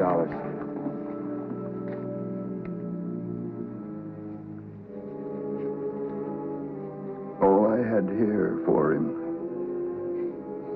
And this is what he ends up with. A bullet in the back and $68.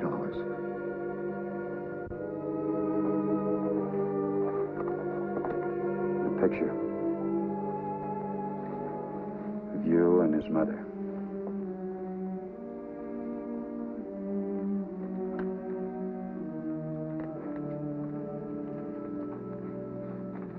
I didn't know that Stewart had taken it with him. It's my fault. It's all my fault what happened. I drove Stewart away just like I did his mother. I'm a bull-headed man, Mr. Longley. I'm too bull-headed for my own good or for anybody's. Big man, big ranch, big house. But it's a cold house. It's ornery. It's a black house. And Stewart could feel that. I don't think he felt that way.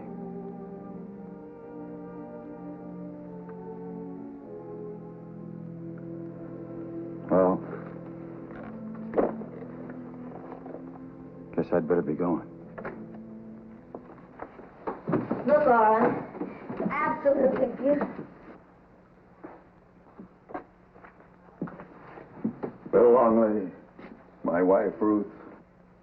How do you do, Mr. Longley? How do you do? He just rode in from Texas.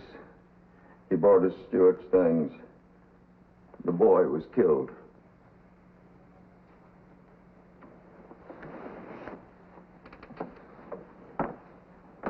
Oh, Warren. couldn't stay here. He had to go to Texas and get shot, trying to protect some other fellow's cattle.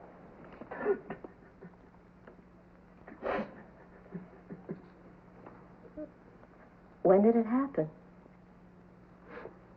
About 10 days ago. Been riding ever since. I wanted to get here as soon as I could. Well, we've got nothing but room. You'll stay with us. Thanks. I think I'll go into town. You at least have a bite with us if you're ready for another half an hour.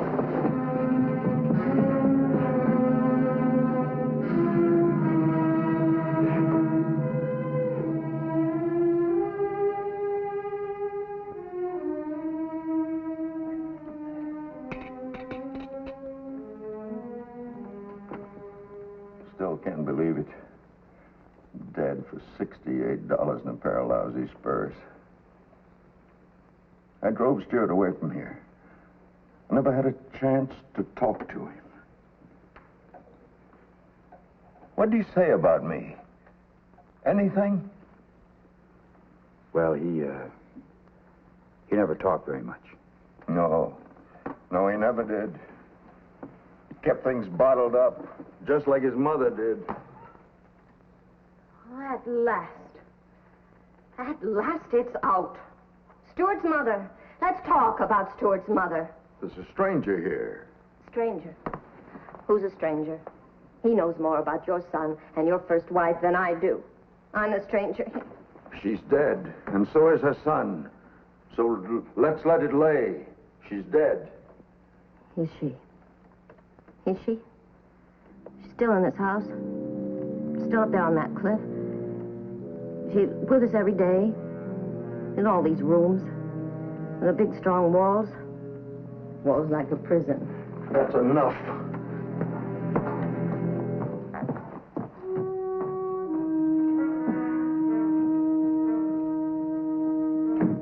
I know I shouldn't say this, Mr. Longley. Did Stuart ever tell you anything about his mother? Only what happened. She's buried up there on that cliff. Right in the spot where she jumped.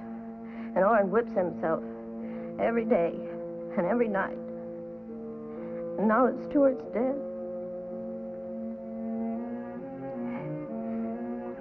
He was a very lonely man when I met him. I guess I was lonely, too. I was young. I thought I was in love with a boy back in Ohio. I was running away. I guess it was all for the best, because otherwise I never would have met Orrin. It's none of my business, Mrs. McKnight. I'm very sorry, Mr. Longley, to put you through all this, but I just don't know what to do. I've tried to talk to Orrin, and he won't believe that I love him. He thinks he's old, and he's not. He's a man I love. And he won't believe me. And he won't trust me. He thinks I'm still in love with it. Mrs. McKnight. It's still none of my business. After the news I brought him today, any man in the world would be upset. I'd take it easy on him. See you tomorrow.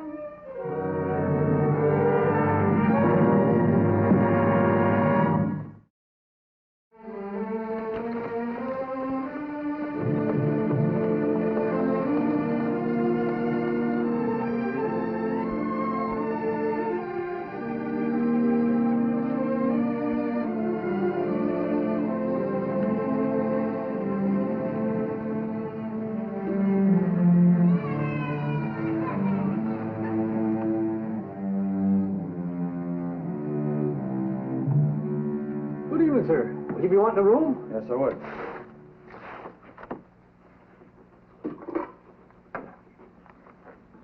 Here you are. First door to the right, head to the stairs. Thank you. Good evening, sir. Will you be wanting a room? All depends. How far would you say it is to the McKnight Ranch? Well, straight south of here, you come to the first barbed wire. It'll likely take you more than an hour. Well, after 6 years, I guess you can wait until tomorrow morning.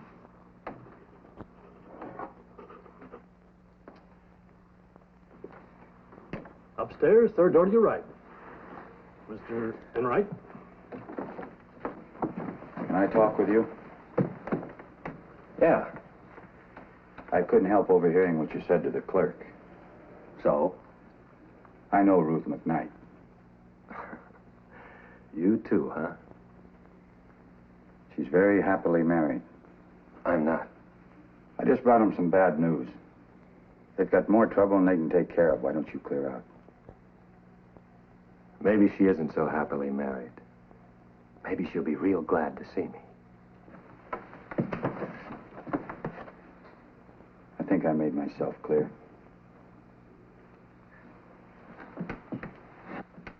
Hey, you can't fight up there!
What are you doing out here? We're just sitting here. Had me scared half out of my skin. Sit down a minute, Orrin. I want to talk to you. Thought you'd gone and done the same as... I couldn't do that. Don't you see? Drive a man crazy. Orrin? Orrin, we're going to have...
Hello?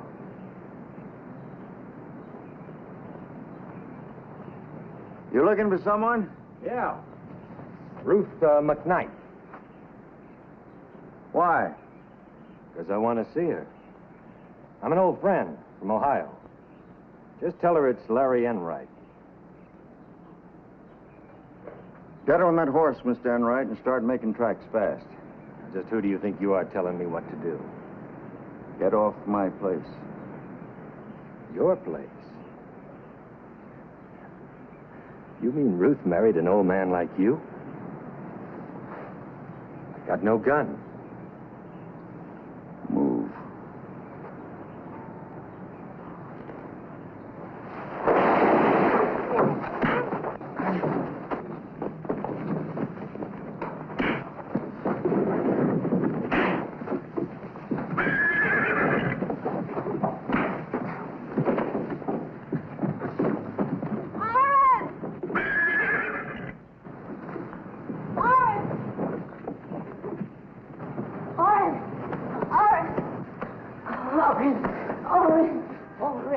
Leave me alone.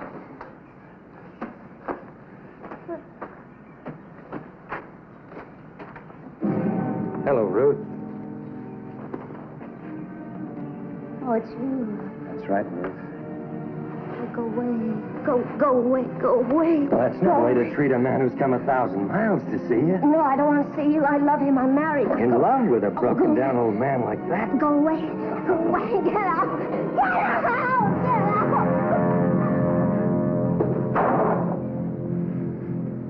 You never learn, do you? If you're within 100 miles of here tomorrow, that's as far as you'll ever get. Now, clear out.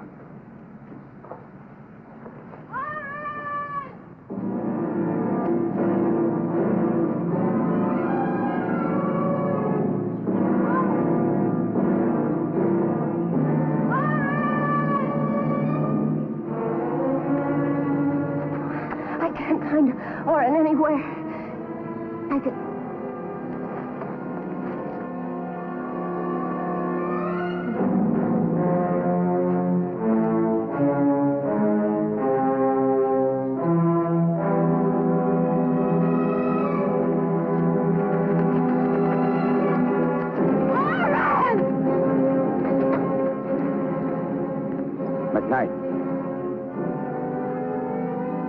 McKnight, listen to me.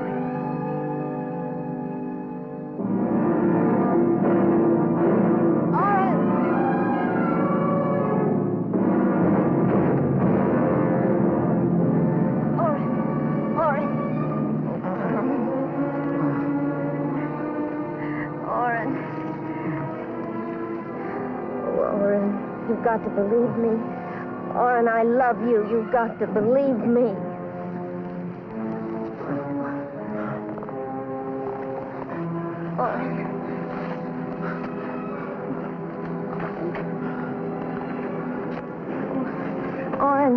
Oren, what I was trying to tell you last night. You and I, we're going to have a child. I'm going to have your child.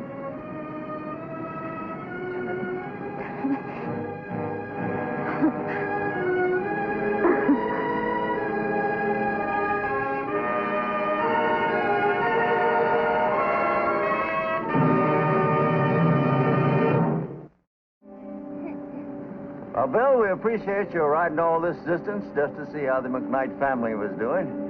I'd have rode further if I'd known the kind of meal I was going to get. Ruth, it's good seeing you look so well again. Well, I got too much work to do now to worry about myself. I guess I thrive on work. And love. Well, I'll be seeing you. You too, miss. Bye. Bye.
Boy, you came awful close to never growing up. Hey, what's the rush? Come on.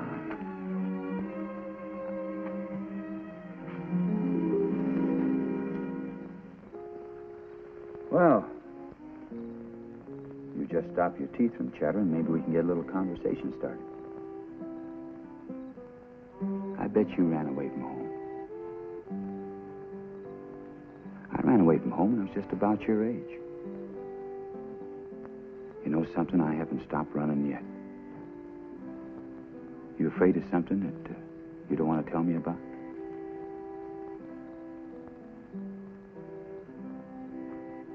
Boy, something must have really scared you. Make you run around out here in the middle of the night, miles from town. What scared you? Well, let's go to bed. Come on, son.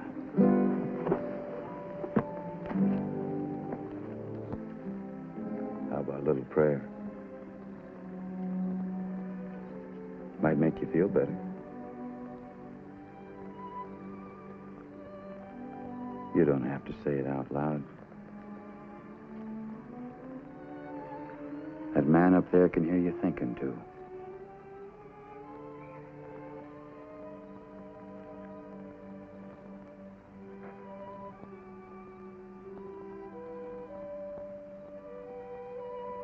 Now, let's go to sleep.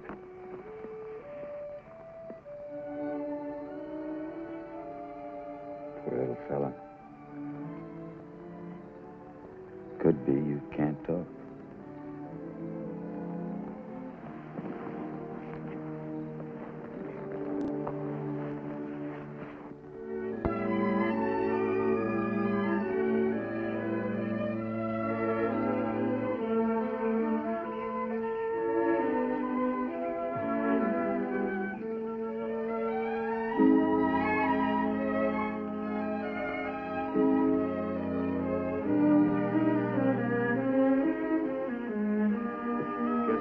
Fix this bacon and coffee for two. What a waste. Sure does smell good, though.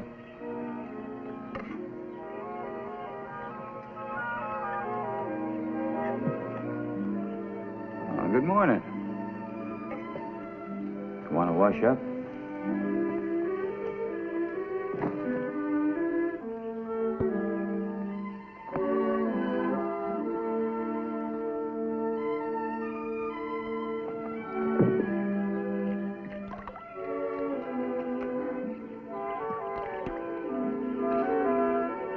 Behind the ears, too.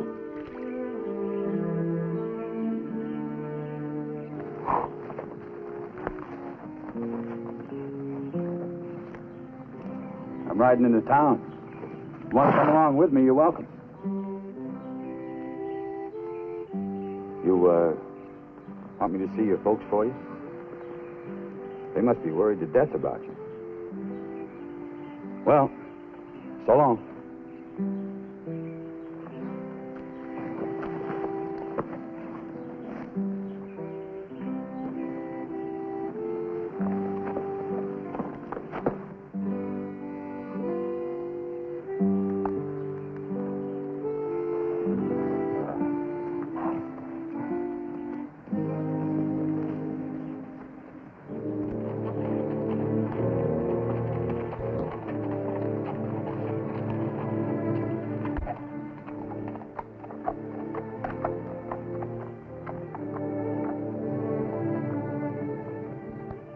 I'll cover you.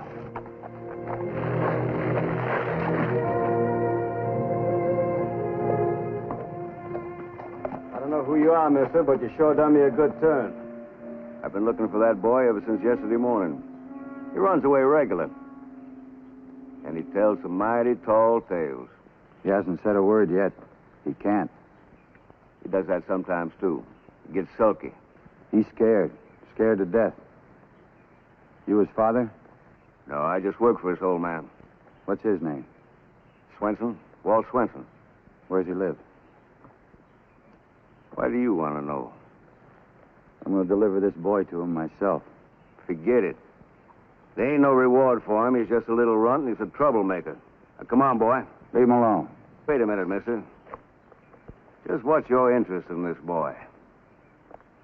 Well, I'm taking him with me, and you're going about your business. No, he's not. I don't trust you. Why? You don't even know me. And I don't want to. The boy's going with me. That's what you think. Set the boy down.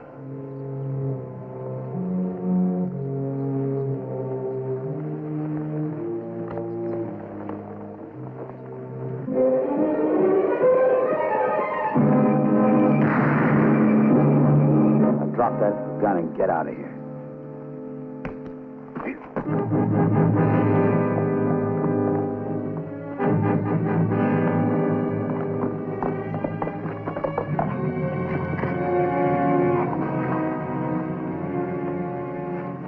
Come on up, boy.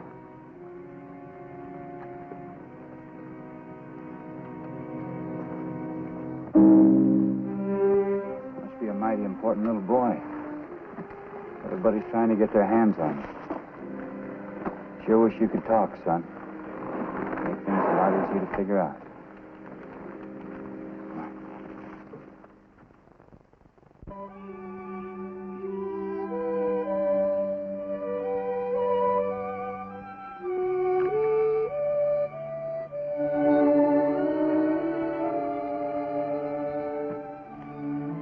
Well, boy, from the look of you, this is where we make camp.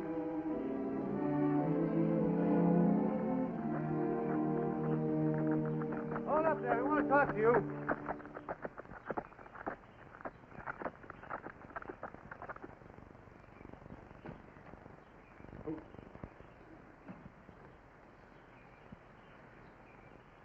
Sheriff Loomis, how are you? I'm all right. Afraid I got bad news for you, though. Well, what's that? Dan Keyes swore out a warrant for your arrest. He says you shot his buddy in cold blood. That's a lie. That's what I figured. They ambushed me. Why? I don't know. Who's Dan Keyes? Oh, one of Nick Yarborough's thugs. Well, who's Nick Yarborough? Compared to him, Dan Keyes is a gentle, lovable man. Yarborough owns a saloon and most everything else. Half the town works for him. You too? You know me, Bill. I ain't got the brains to be dishonest. Now, I want you to get on your horse and get out of here. Otherwise, I'm going to have to arrest you. I can't do that. Why not? I got a boy over here belongs to somebody. What?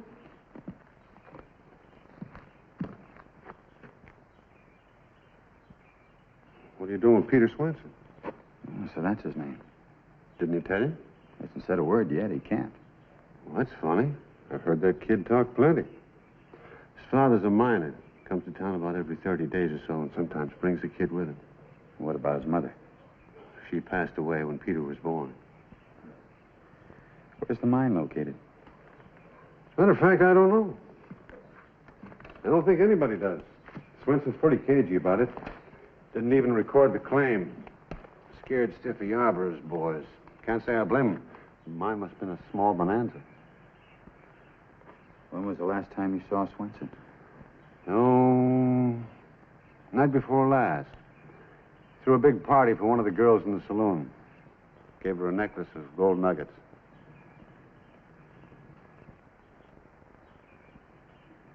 Well, I've got a hunch. I hope I'm wrong. I think his father's dead. Why do you say that? Well, Dan Keyes and a man tried to take him away from me this morning. Why? Get rid of a witness? The only witness. Bill, I've got great respect for you.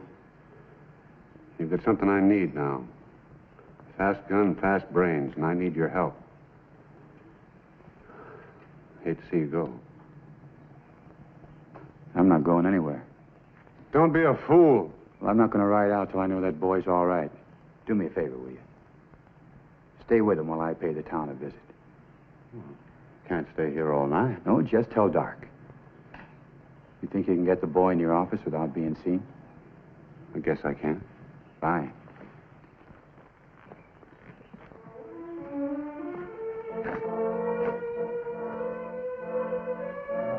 good care of me. Sure.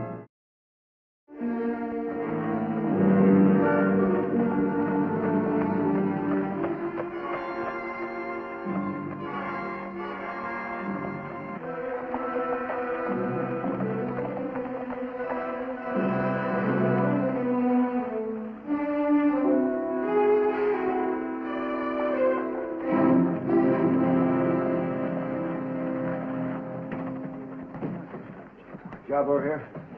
Yeah, in his office.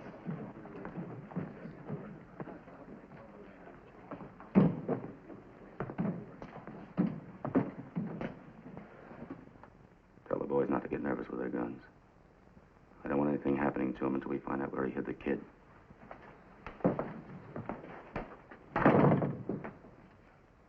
Hey, Dolly. Yes? He wants to talk to you. Drink? Thank you. Something sweet, not very strong. Is that real gold? Solid, Oh, it's beautiful. isn't it? Are you just passing through or staying a while? Well, it depends. I'm looking for a friend of mine. I know he lives around here, but nobody seems to know his whereabouts. Well, what's his name? Swenson. Swenson. Yeah, do you know him? Oh, do I? He's the one that gave me this for a present. That's a very nice gift. You must know where he lives, then. No, I don't know where he lives. He's never told me. But Mr. Yarborough should know where he lives. Mr. Swenson threw a big party the other night. Get into my office. The lady happens to be in my company, mister. Get going. What have I done? You're fired, you... Hold it! Hold it, boys.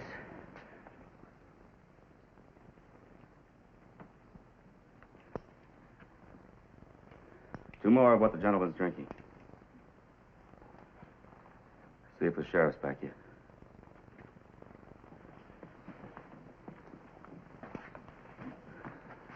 Might as well have a little talk while we're waiting for the sheriff.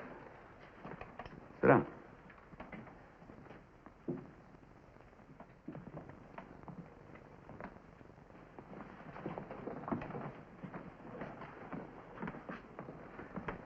Sheriff's looking for you, you know. No, I didn't. What for? Murder. Killed a friend of mine this morning. That was self-defense. I got a witness who says different. Not that I really need him. You see, mister, nothing stampedes the folks around here more than the killing of one of them by a stranger. Self-defense or not. You'll hang, Texan. So you know me, huh? Well, sure. Your trouble's that you don't know me, or you wouldn't have meddled in my affairs. Well, mister, you can save your neck if you're as smart as they say you are. How's that? You tell me where you've hidden the Swenson boy. I'll withdraw the murder charge. You can be on your way. There's no use you bucking me or me fighting you. In the first place, this is my town. You can't win. Second place, I'm just as interested in the kid as you are. What do you intend to do with that little boy? Take him home to his father. We're old friends. That's exactly what I intend to do. How are you going to take the kid home when you don't even know where the Swenson place is? Oh, but I do. He told me. You're lying. Dan says the kid can't even talk. Not when he's scared. He's not scared anymore. You Bill Longley? I am. Get up. You're under arrest.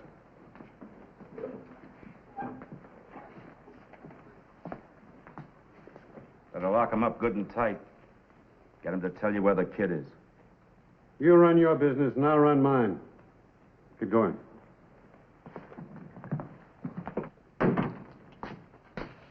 Where's the kid? In here.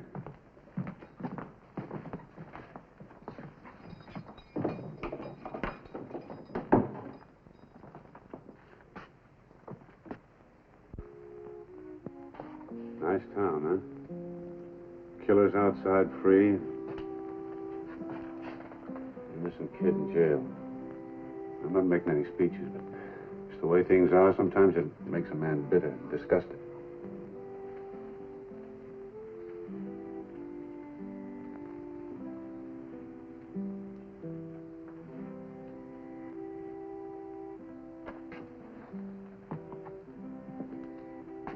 You like this boy? Sure. How can you help but like him? Our hunch is right. His father's dead. Why don't you take him away with you? You want to save his life, don't you? You won't be saving him for much if he stays around here. But I can't do that. I'm just passing through here, and I like it that way. What kind of life would that be for a kid? Better than this. What's the matter with you, Sheriff? Not your job to send kids away. You're supposed to clean up a town like this so a boy doesn't have to be locked up in jail for protection. Yeah, you're right. What is it? They're watching us from outside. Can this kid stay here for a while? Sure. Come here, I'll tell you what I want you to do.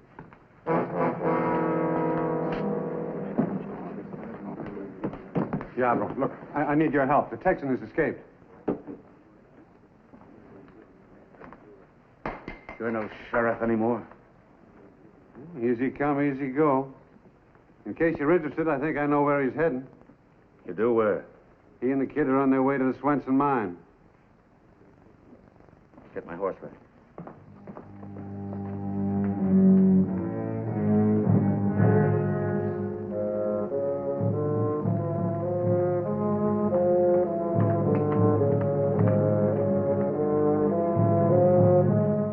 Wonder why he's heading for the mine. Couldn't find anything there. He might find Swenson's body. I mean, you didn't get him out of there? I didn't think, boss. You never think. Come on, let's get going before it's too late.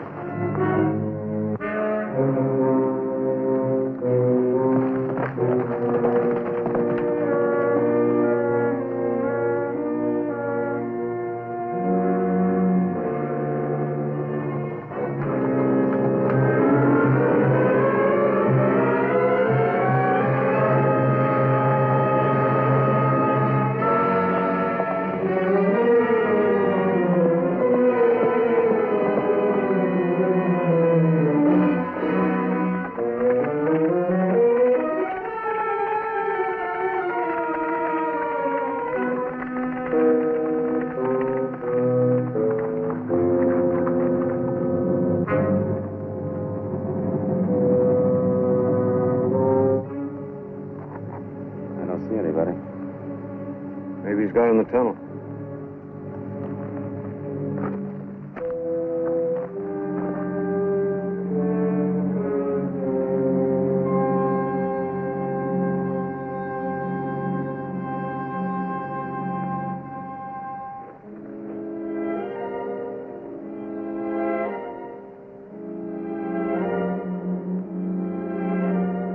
Come on out, Texan, and bring the kid with you.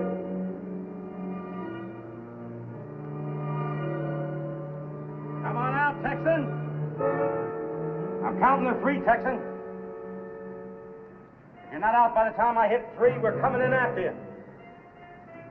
1. You looking for me?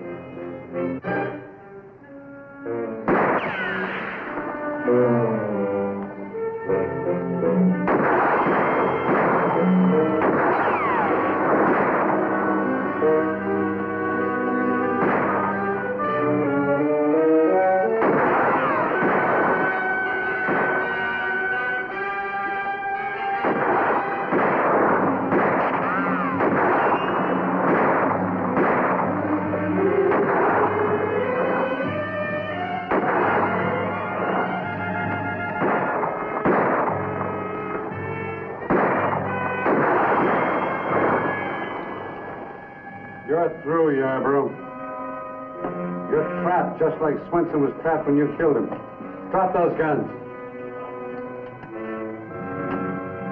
Hold your fire, Texan. I'm bringing them out.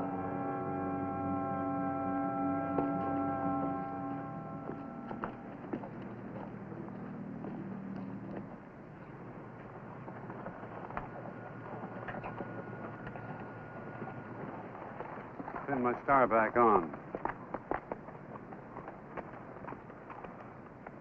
Thanks for the help, Sheriff. Guess you're wondering why I didn't kill you. Anybody who'd do to a little kid what you did don't deserve shooting. You need hanging. What'd you do with Swenson's body? The body's back there in the tunnel. All right, let's go back to town.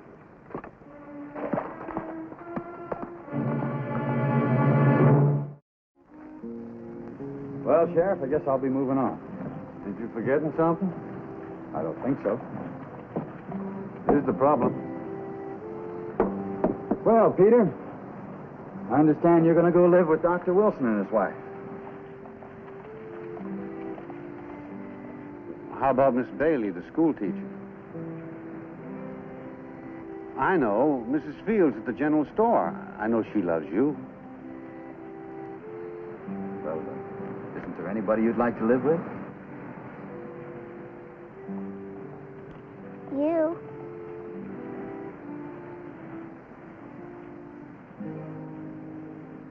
Well, I like you too, Peter. I like you an awful lot, but, you know, I travel around quite a bit. I can ride pretty good. Well, you have to, go to school, learn things. You could teach me. You need a home and roots. Well, look, Peter, isn't there anybody else around here you like?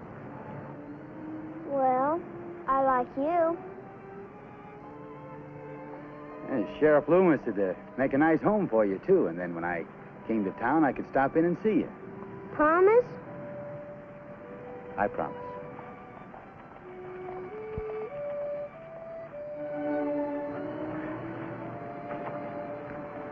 Well, Sheriff, I'll be seeing you.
Fruit tree, senor.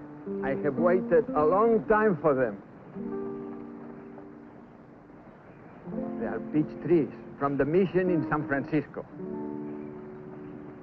You like peach trees, senor? I like peach trees. Don't water them too much.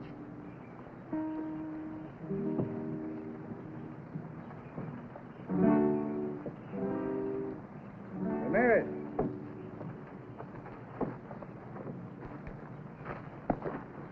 Kinda looks like a tree. It's a peach tree, senor, from San Francisco. No fooling. Hear that, boys? He said this is a peach tree. Senor, please. It's not strong. Please. It can break, senor. Please, senor.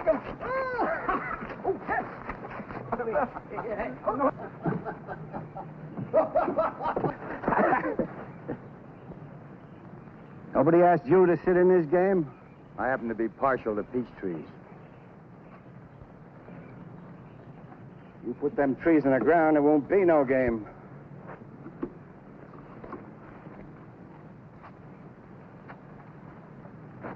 You heard him, amigo. What do you think? I think, senor, a tree is for planting. Remember, not too much water. Gracias, amigo. I'm only saying, Bert. You should have called his hand. Sure, he ain't that good. We were 3-1. You'd have been 2-1 if I tried to draw. I don't hold with suicide. I can wait. He'll be leaving town.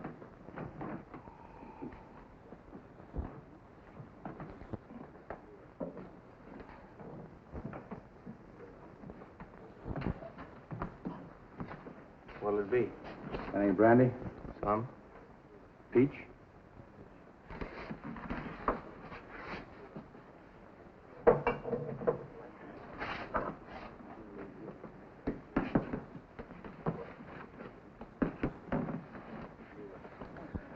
Looks like you don't get much call for this.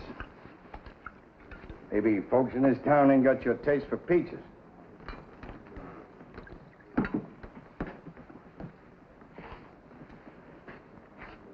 I got no taste for meddlers, neither. I can tell you, Longley, real friendly like. Stop getting into things that ain't your business. Meaning Ramirez? Meaning anything you want. So you're getting all upset over 3 little peach trees, huh? 3 trees, then 30, then maybe 300. A man's got a right to plant anything he wants to. Not in this country, he ain't. This here's cattle country. I've seen it happen other places. A man gets started, pretty soon there's more. Homesteaders, squatters cutting up land, putting up fences. Did you ever see a steer that's been caught on barbed wire after the wolves and coyotes got through? That ain't gonna happen here. Everything changes, Gorman. You can't stop it. I got my sweat and blood in this ground. I seen Apaches drive away a herd it took me 4 or 5 years to build. I seen my cabin burned down, and my wife and kids. No, sir. I give 20 years to make this cattle country, and I aim to keep it that way. Till somebody walks over you. Sam Beaufort still the law in this town? He still wears the badge. Well, I figure that's the same thing.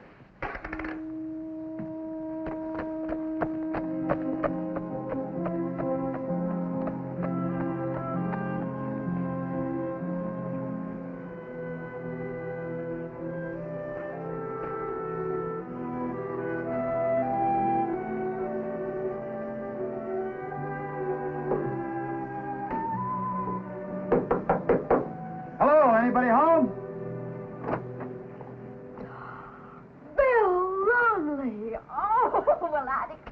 Hello, Miss Amy. Of all the surprises, where in the world are you?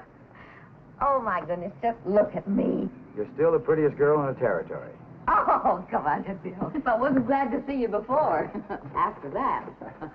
Sam, put your shirt on, Sergeant. Captain Longley's here.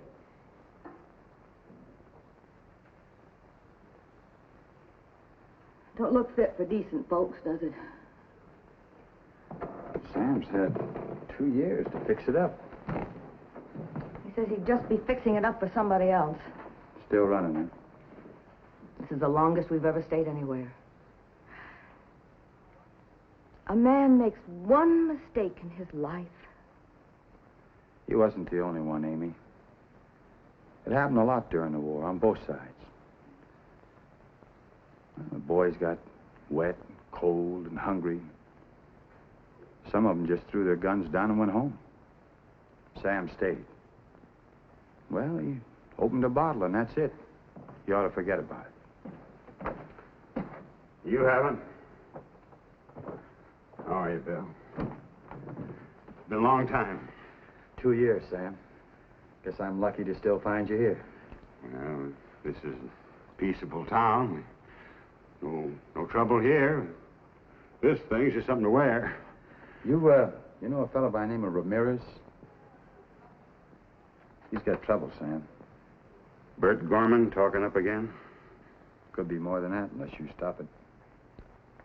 That why you come by to preach at me? You know better than that. What are you going to do if something happens? Sam?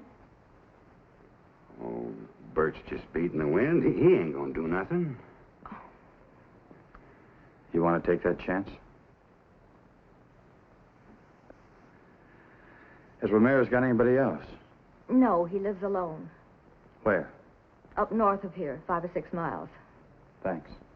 You know, Amy, I've been smelling that fried chicken of yours all the way from Amarillo. You can count on me for supper. Oh, Bill. See you later, Sam.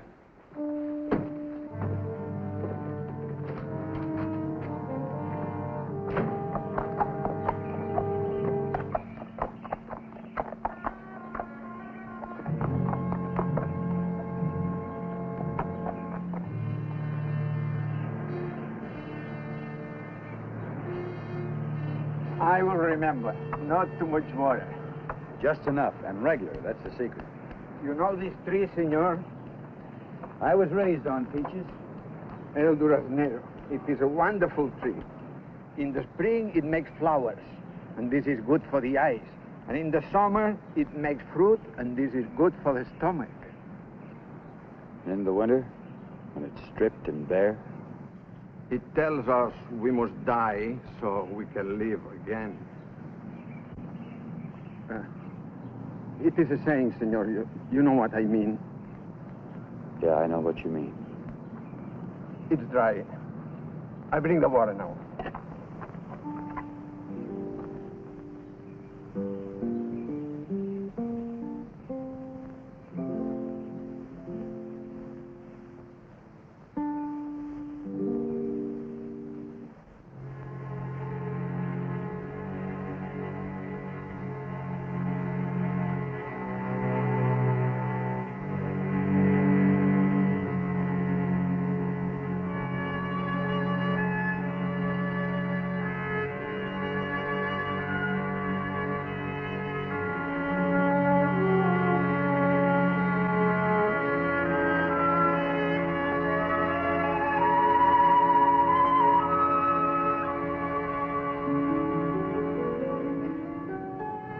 "'Twas the fever, Mr. Bill. Poor child.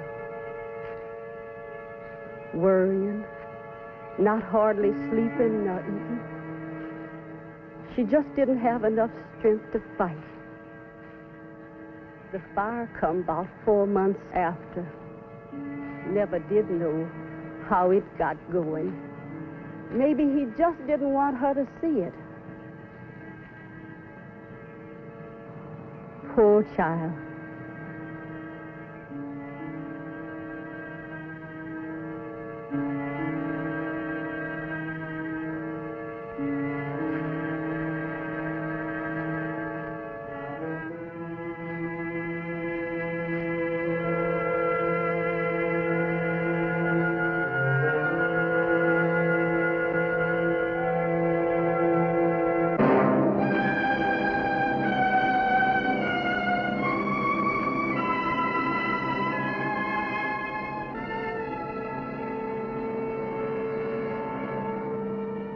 Senor,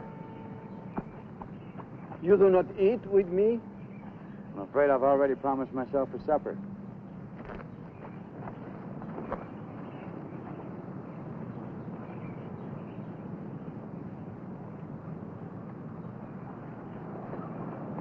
Remember what I said. And watch out for Gorman. You will not harm me, senor.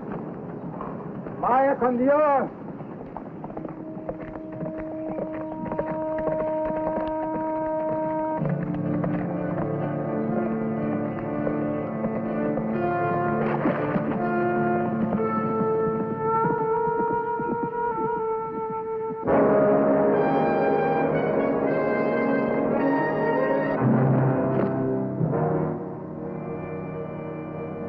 Who's going to do it?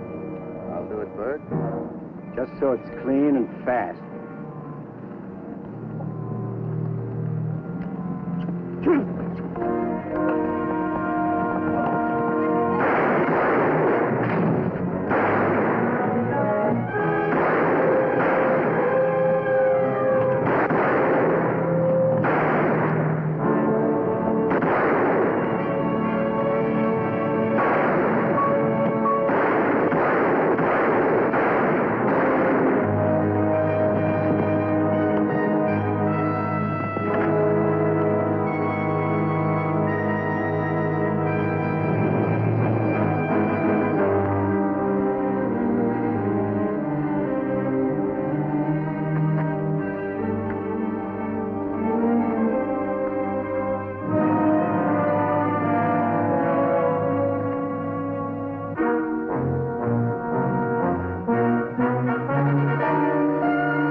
can't offer you anything better. What's the matter with sassafras? Well, I don't keep any hard stuff in the house. I haven't had a drink of hard stuff since that night. You can't keep fighting a war, Sam. I had 80 men. I might have held that road. Maybe. Wouldn't have made much difference. We didn't have a chance in Nashville. You got a chance here, though, Sam.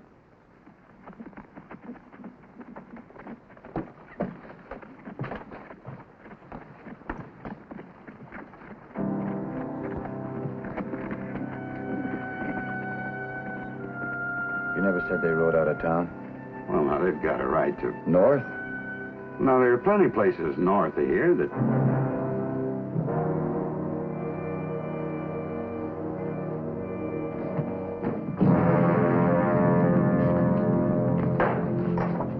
Usual? Well, I kind of got a taste of something special, Jake. How about some of that peach brandy?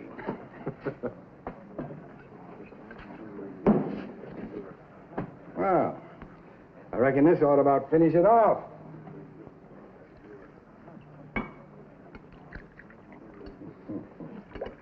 You know, Texan's got some good ideas. We got better. You know, a man gets worrying too much, but he worries himself straight into trouble. Gorman's the one that's worrying up trouble. Oh, now, Bill, you got Gorman all wrong. He's done this town a lot of good.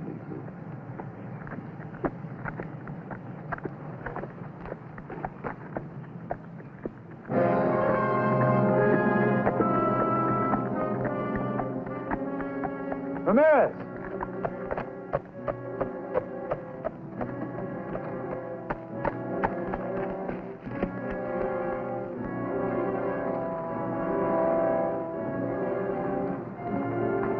Amigo!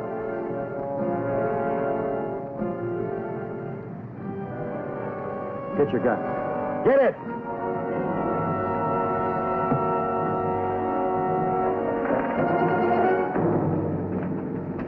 Senor?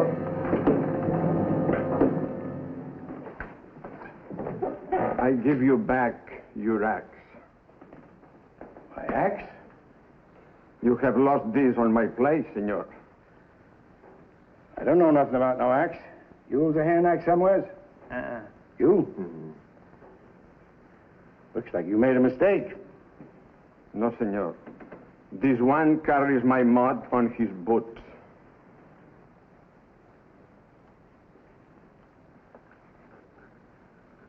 Are you trying to make me out a liar? I only say what I know. I am an honest man. All right, honest man. Get out of here. I'll count to 3. 1, 2, 3.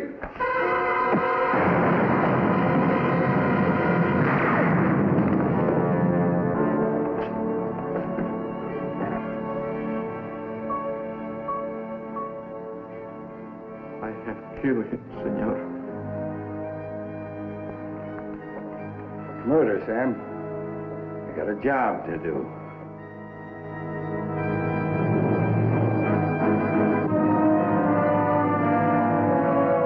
I did not come to kill. You believe me, senor? We all believe you. I think only to make them feel bad, so they will never do this thing again. They won't. It's different here. You have the law with you. To live in one place, this is all I want. To plant a tree, to stay, to see the blossoms come and the fruit.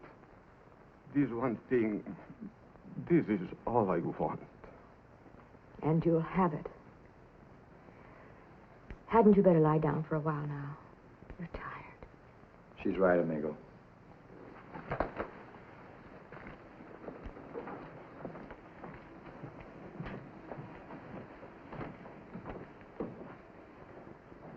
Gorman's going to holler for a hanging. Hanging? Ty was drawing on him. The old man didn't even have a gun. You think that's going to make any difference to Gorman? He'll have witnesses. So will Ramirez. Me. What I'm saying is, Bert, fair is fair. Again, Jake. All around. Ty thought a heap of you. He couldn't have felt more for his own father. Yeah, I know. I ain't forgetting. Well, then let's get going, Bert. Let's do something. I kind of figured to wait for the circuit judge. And maybe have some smart aleck lawyer step in. Maybe watch Ramirez slip out of that row. It was murder, Bert. We all of us seen it. Wouldn't you fellas say it was murder? Sure. Right. Sure ought to. Well, what do you want?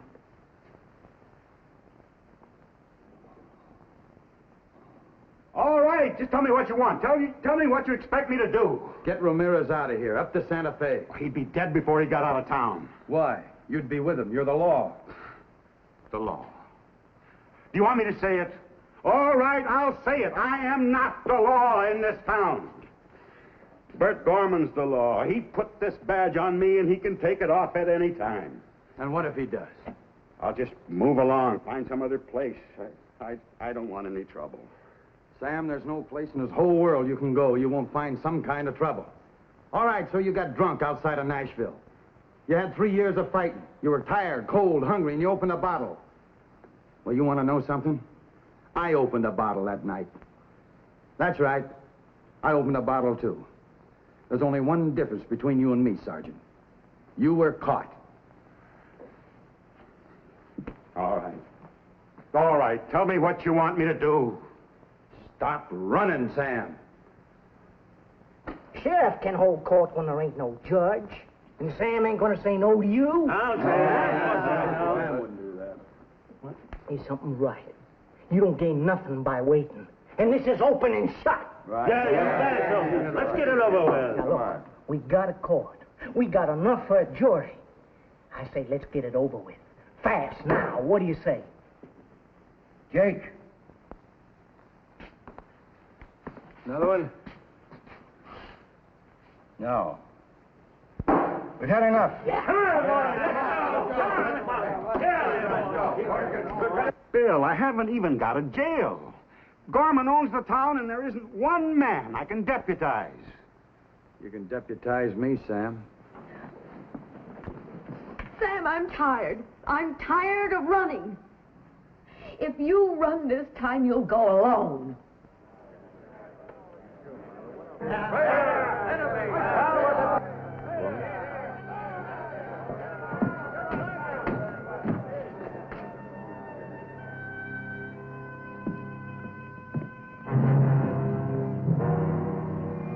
Been doing some thinking, Sam. We got a prisoner. We ought to have a trial. Circuit judge will be here next week, Bert. Next week is too late. But a lot of things go wrong in a week. With no jail, he might get away. Now, you know he ain't going to get away. Ain't no reason to hold it off. Plain unprovoked murder, Sam. Everybody who saw it will swear to that. Not everybody. I saw it. Wasn't unprovoked. You cut down his trees. You stay out of this, Longley. I told you once before I'm partial to peach trees. Let's get going, Sam. Where do you want to hold the trial?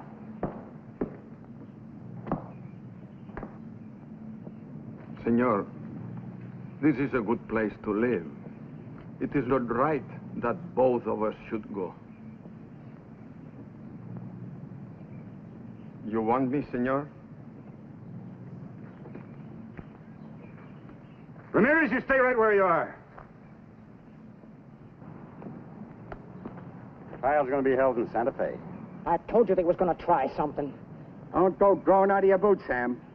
Somebody takes that badge off here, you wouldn't look like much of a man. Somebody's going to have to take it off. Or try and stop us. We're 8-1. 8-2. He's a deputy. You're deputized, Bill. He ain't going to get away with it. He ain't.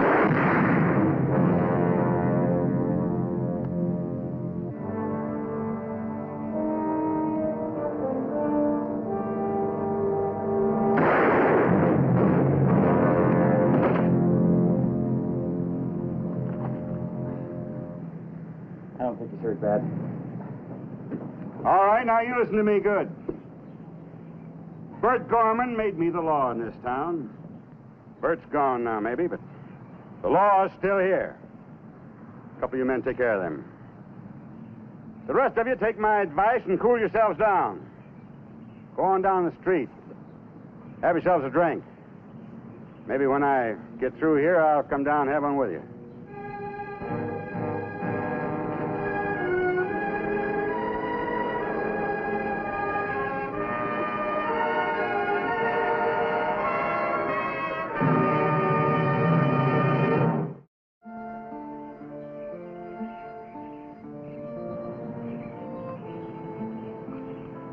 It's hard to tell, senor, which one is the tree.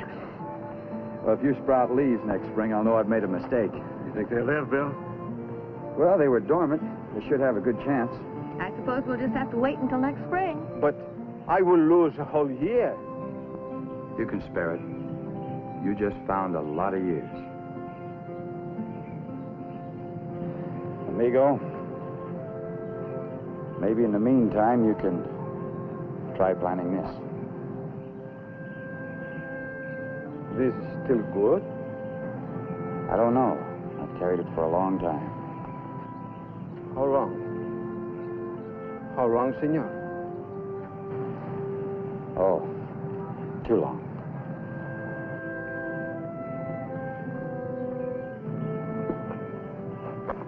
Bill, you'll be back. You can count on that. You'll be here next year, won't you, Sam? And you can count on that. Goodbye.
What are we going to do? What can we do?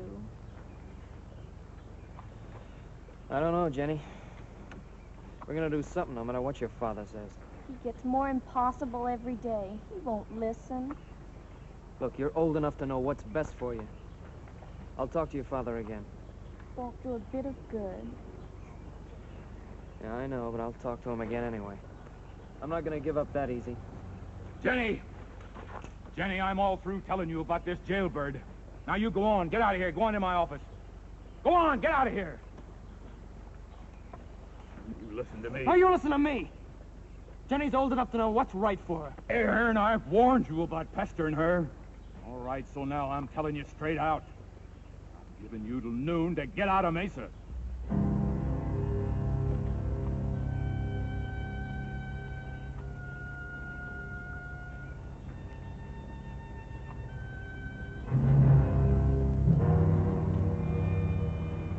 Hey, Bill, hold up a minute. Oh, Mr. Cushman. You just now getting to the barber's? Well, that foreman of yours wants to make sure you're getting every last cow you're paying me for. I haven't paid you yet. I'm on my way to the bank right now, though, and I'll have Eli Townsend make out a bill of sale, and we'll order you a check for $8,341. You know, that year of sweat raising those steers and driving them here may pay off after all. Well, soon they get you scrubbed up, and they're well of everything already. You better make it in about an hour. It's going to take them that long to scrub me up.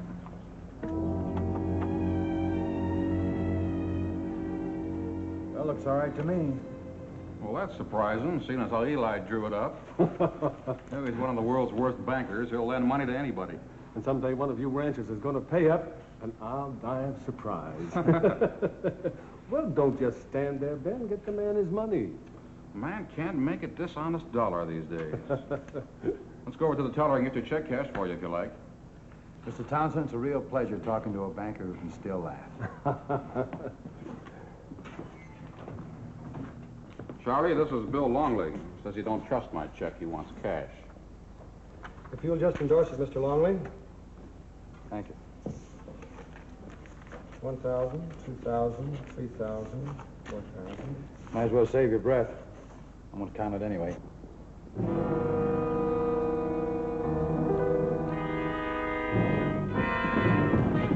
Nobody move unless you're told.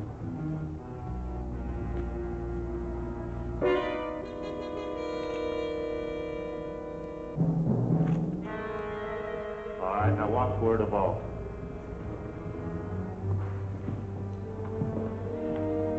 Everybody into the vault.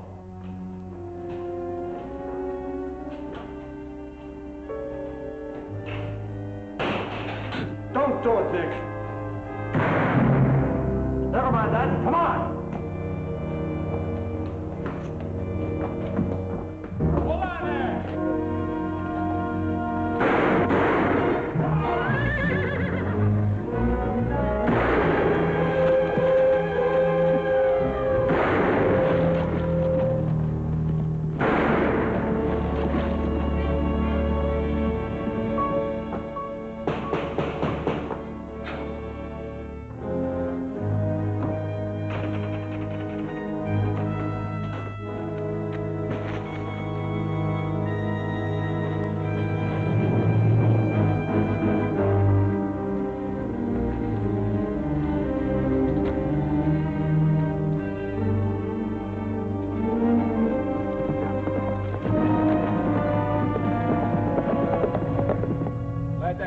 Longley. I saw them riding up Battle Row. They're heading south. All my deputies, let's go.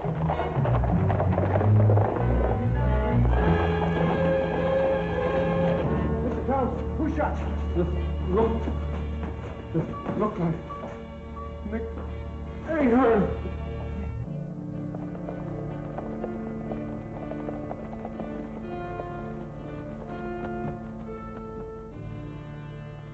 You sure they come this way, Max? I tell you, I saw them. Sheriff, look in those trees down there. All I see is one man. That's all I'm looking for is one man. The man that took my money.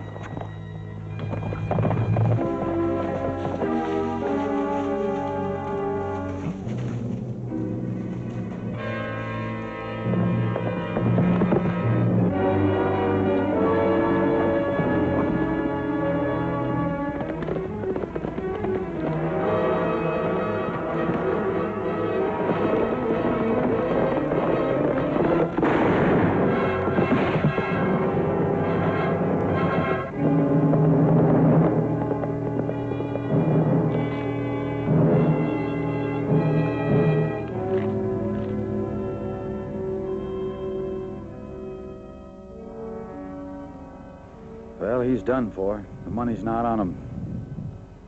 You're pretty fast with that rifle, aren't you? We got him, didn't we? He can't tell anything to anybody now. Where's his horse? It's over there.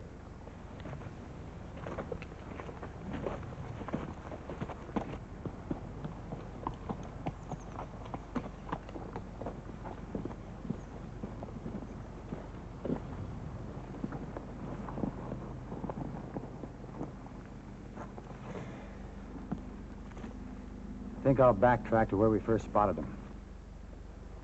We'll catch up with him.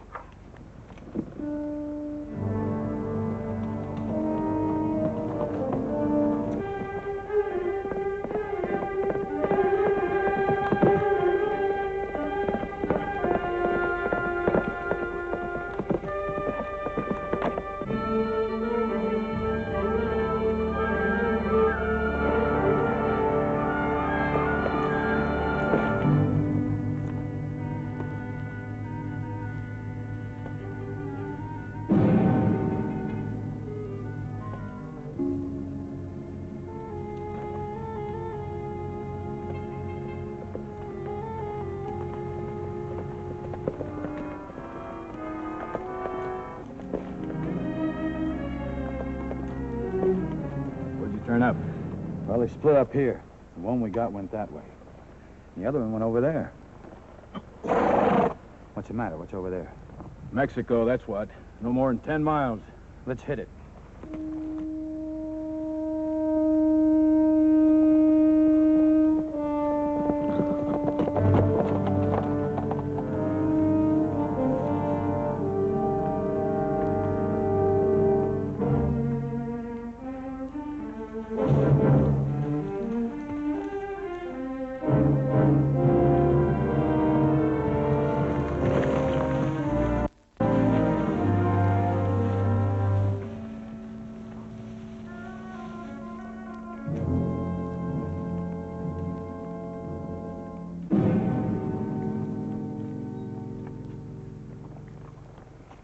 We can't cross into Mexico.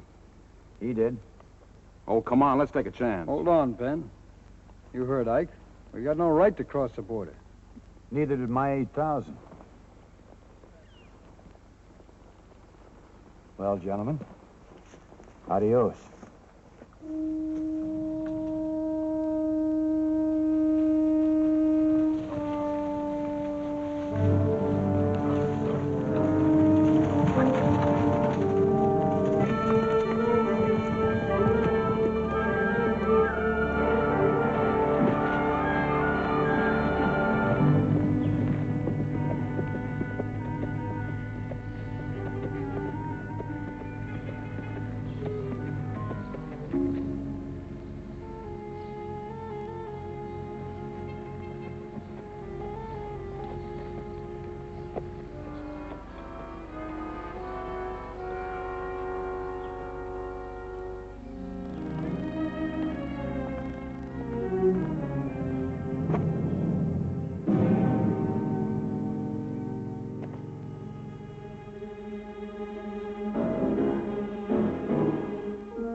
Whiskey.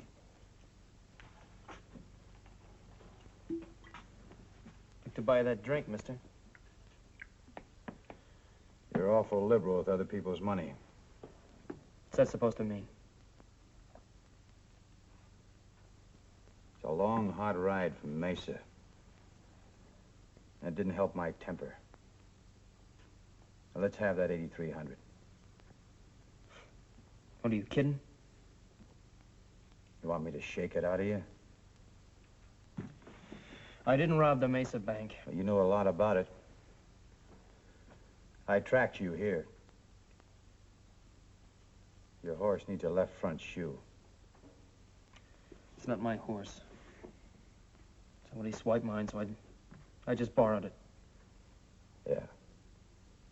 Just like you borrowed my 8,300. I didn't take your money. And you didn't shoot the banker when he identified you.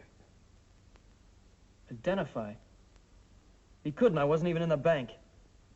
Why don't you quit lying? We both know you were in Mesa. But not in the bank. I was outside when I heard the shots. I knew the sheriff and those others would blame me, so I got panicky and ran. It's a pretty good story. But it don't get me my 8,300 back. Now fork it over. Unless you want to wind up across your saddle in a blanket like your partner did. You think you're the man to put me there? Could be.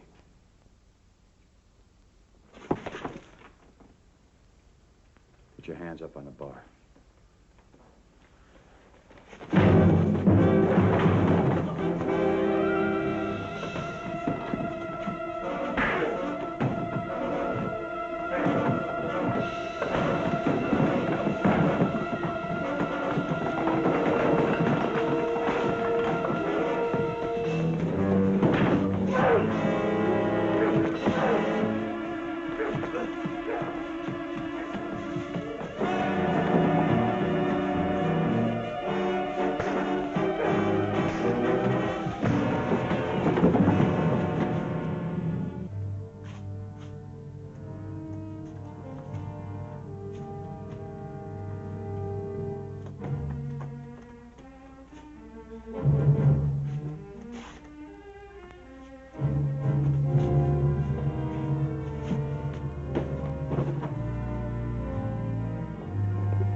Chance, why didn't you gun me? I got no quarrel with you. Unless you're the man who robbed me, and I'm beginning to think you're not. You know, the banker was shot. He wasn't looking any too healthy when I left. Honest, the last man in Mesa I'd want her to be Eli Townsend. He's about the kindest man I ever met. All right, let's say you didn't shoot him. Half the people in Mesa think you did. Let's go back and tell them you didn't. Oh, no, you don't know Ike Masters. Not the sheriff? He rides me like I was a bronc at the rodeo. And without any reasons, I suppose. Yeah, reasons. Bad ones. I'm no angel, I admit that. I sometimes do things when I get sore, things I shouldn't. Yeah. Yeah, I've been in jail a couple of times. Getting into a little trouble. But that isn't what he's got against me. It's his daughter, Jenny. Was that the girl I saw with you this morning in a buggy? Well, you saw Jenny and me, then you heard him. So you know what I mean. It's all the more reason to go back. Oh, no, I'm not gonna budge from here. Well, you offered to buy me a drink a little while ago. I'll take it. Looks like we're in for a long talk. And my throat needs lubricating.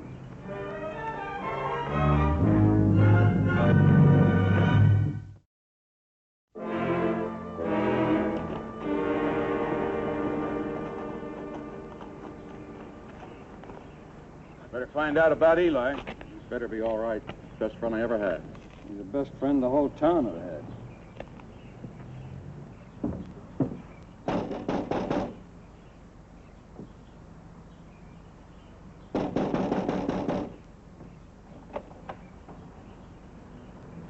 If you came about Eli, Sheriff, I was just fixing to take him to the undertaker.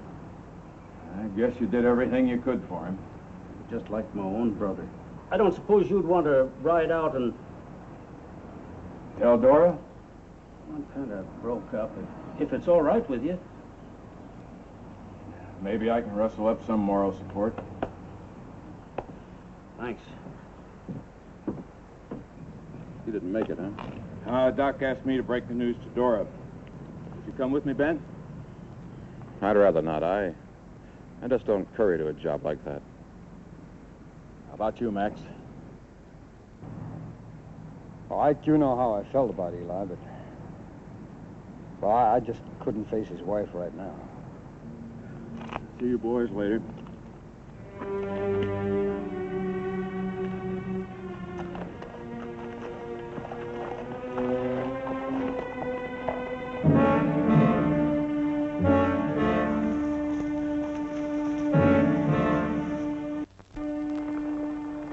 made you get buck fever again, Nick? It's not that. Just something I gotta do first before I go into town. Like what? Stop by and see Jenny. I gotta tell her I didn't do it, Longley. She's gotta know that. All right, but just for a minute. Every second I lose, that 8,000 gets further and further away from me.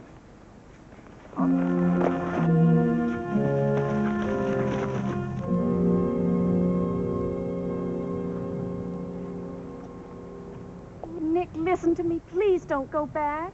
I know them. I know my father. I know how they feel about you. Sure, but if I do go back, that should convince them that I wasn't the one. You asked me to marry you. All right, I'll marry you and we'll both go to Mexico. I don't like to disagree with a woman, Miss Masters.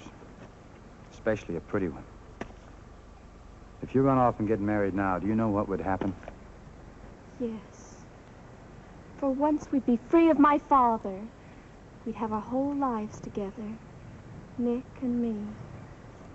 What kind of a life would you have together? Well, Jenny's right. Back there, I'm guilty no matter what. If you run, you're guilty. You spend the rest of your lives running. Scared and running. You know, they can bring you back from Mexico if this turns out to be murder. If you love him, believe in him, trust him, the only way he can get hurt is if he runs. He's right. I ran once today. I'm not gonna run again.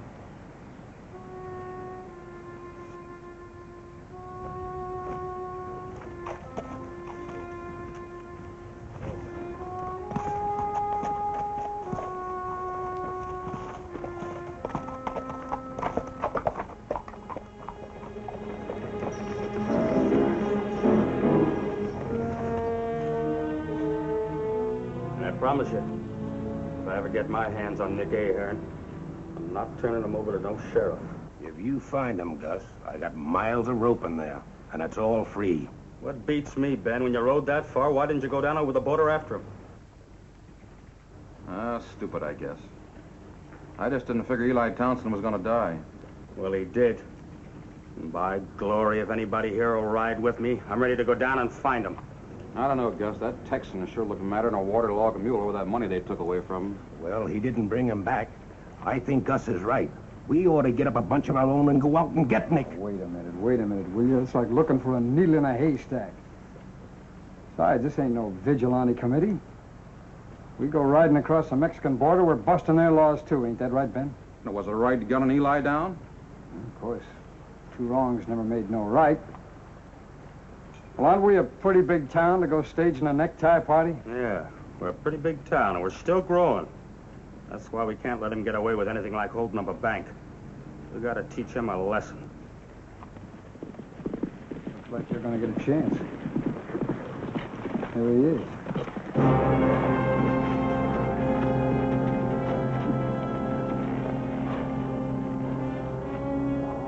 Nerve. Look at him riding in like nothing's happened.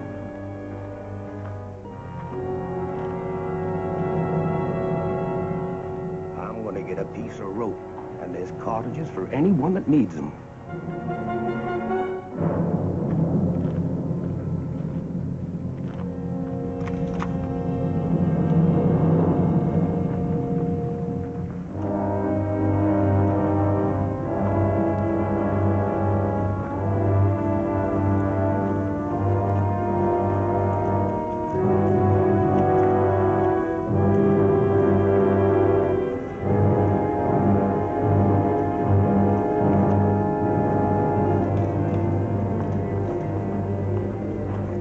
Boys are going to see the sheriff. I got first call. I rode back a long ways to tell him my money's still missing. It doesn't seem too important now. Townsend died.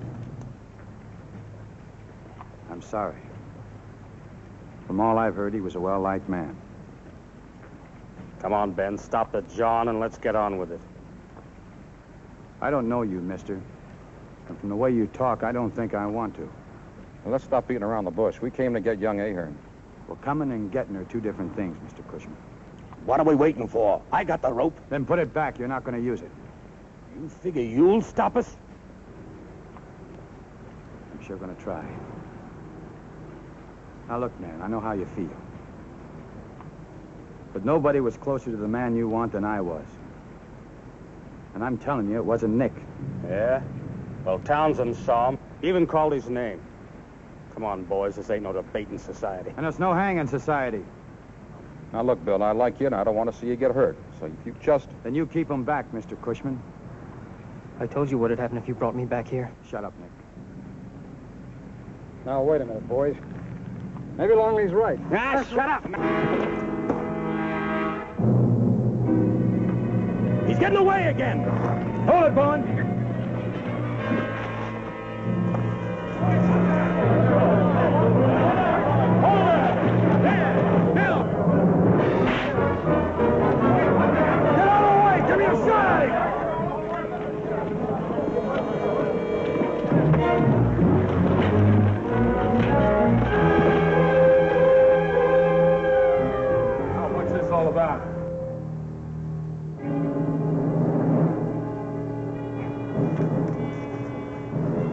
Count this, Mr. Cushman. There's $8,300 there. It's my money.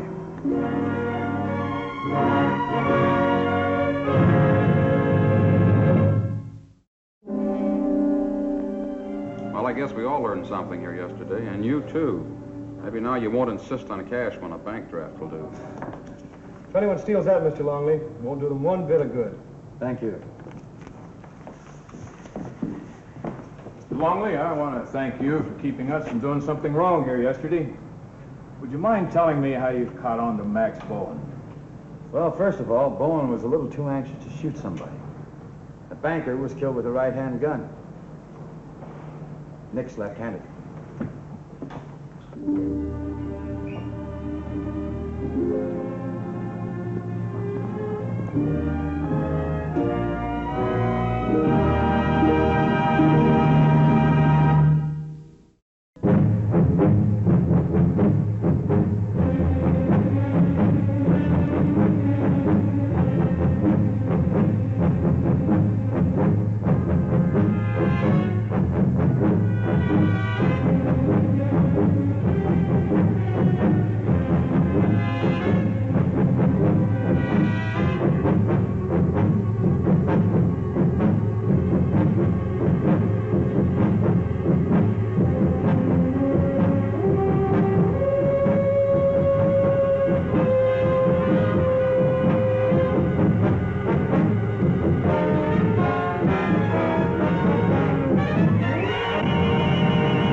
know I'm right.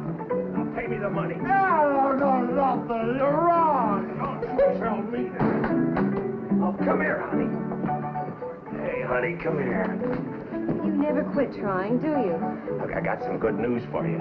Oh, you're leaving town? I'm going to win me a bet, and you and me are going to celebrate. Let go of me. I don't celebrate with married men. That only makes me more interesting. Oh. I'm sorry. Tim, it's impossible. It's all right, honey. I can squeeze at least a half a shot out of my shirt. Come on, pay me. What do you mean, pay you? I can prove it by any of these fellas here. They'll tell you I'm right. Sure, well, they're all scared on you. here's a stranger. Hey, you. You afraid of me? No. He wants you to settle something. I'd rather mind my own business. Oh, no, you don't. You'll settle this if you know what's good for you. Look, mister, I don't know you, you don't know me. Now, let's leave it that way. I want one little answer, and I win me $100. What was Billy the Kid's last name? What's the matter? You afraid to answer? William Bonney. I knew I was right. He's a liar. You're a liar. Go away, will you? You're a no-good, rotten, dirty liar.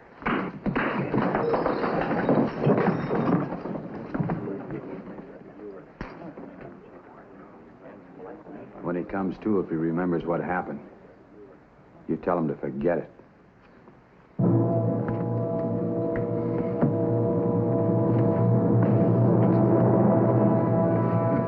No dirty liar's gonna hit me and get away with it.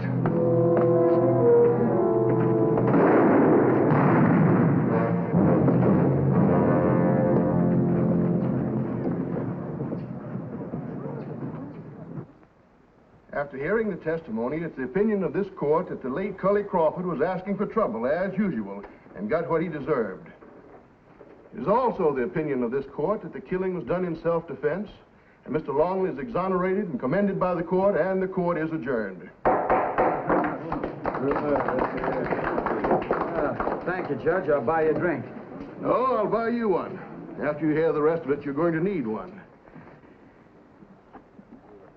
According to the criminal code of the state of Montana, and they ought to do something about it, a man who kills another man in a fair fight must assume the debts and the responsibilities of the loser. That includes taking care of the wife and all children until such time as the widow remarries. That's a law? Read the bad news for yourself. Judge, you can't hold me to a law like that. It's criminal. I won't do it.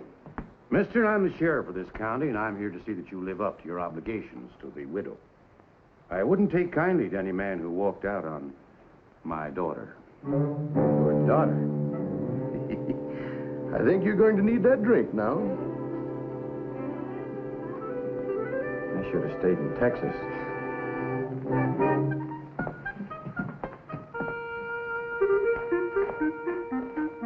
Knock on the door, son.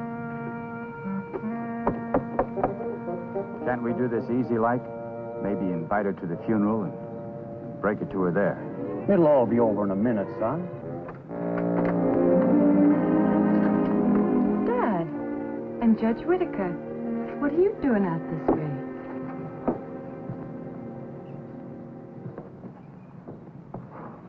Iris, this is Mr. Longley. How do you do? How do you do? Won't you come in? Well, go ahead, but break it to her gently.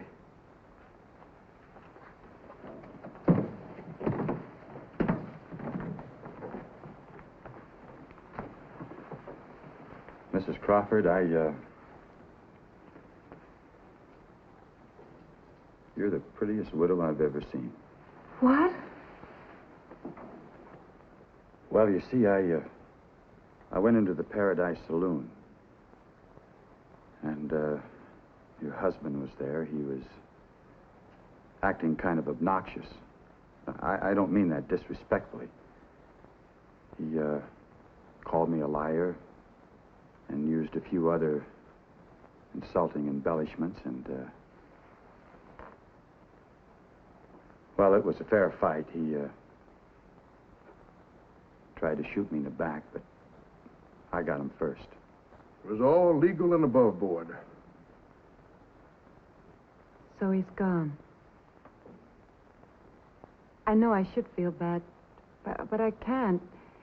He was a cruel, cheating, lying man, and not much good as a husband either.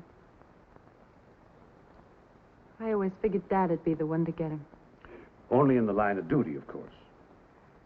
Now, Iris, I don't know if you know the law or not, but since Mr. Longley is responsible for the demise of your husband, He's got to support you and yours until such time as you get married again.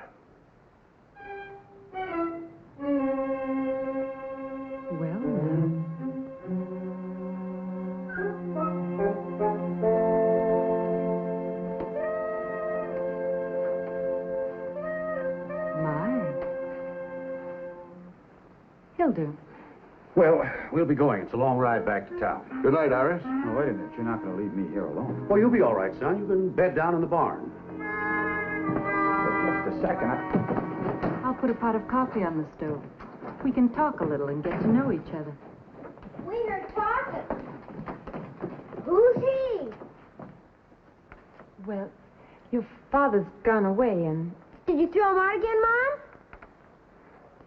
Well, he isn't coming back. And Mr. Longley is going to stay here and kind of look after us and take care of us. Oh, boy! We got us a new daddy!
Then with a tinkling laugh, the fairy godmother touched the ugly little frog with the glowing end of her magic wand. And lo and behold, the spell was broken, and there was the handsome young prince again.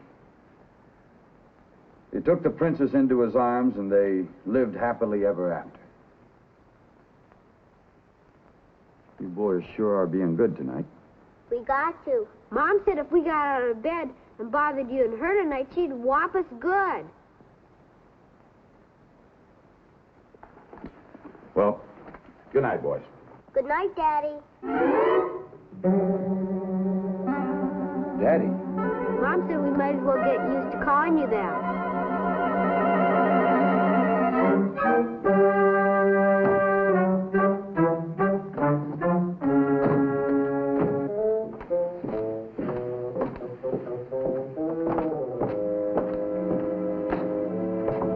The boys all tucked in?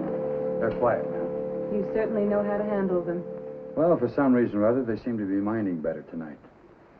Sit down and have some coffee.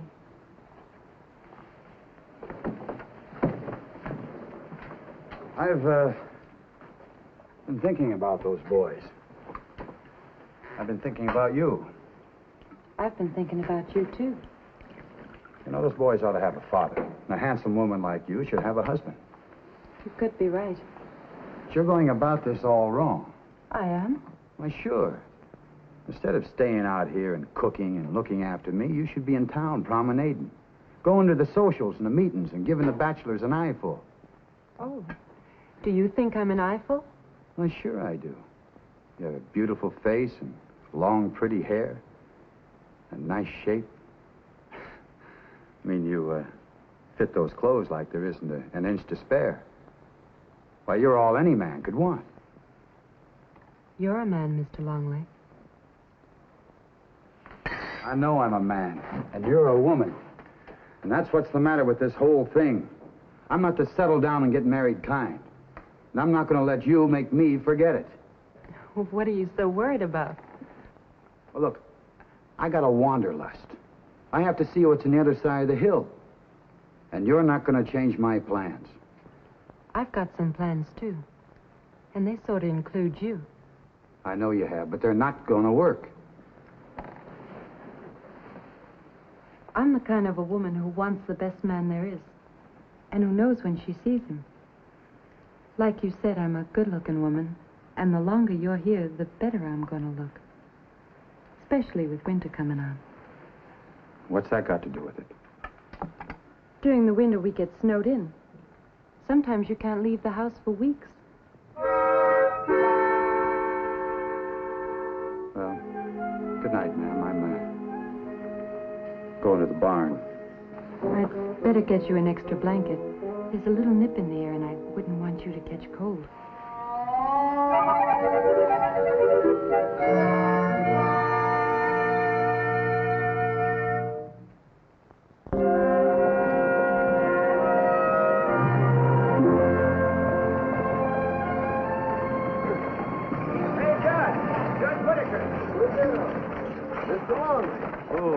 Look, I got something important I want to talk to you about. I figured you'd be coming around before winter set in. Congratulations. She's a mighty fine woman. Well, I know she's a fine woman, but I don't want to marry anybody. Oh, then you're looking for a loophole. That's it, Judge. There ain't any. Until Iris gets married, you're stuck. That's the law. But she wants me. She won't even come to town to look for anybody else. Boy, you think pretty slow for a Texan. Well, if you got something on your mind, Judge, say it. Yeah, of course, the sheriff, he is a friend of mine. You know, a man ought to marry a woman because he loves her, not because she's there and she's beautiful. A woman wants more than that. And pretty soon she'd be unhappy, too. Well, I hadn't looked at it that way. Well? Let me point out something. The road runs from her house to town, but it also runs vice versa. Thanks, Judge. Yeah.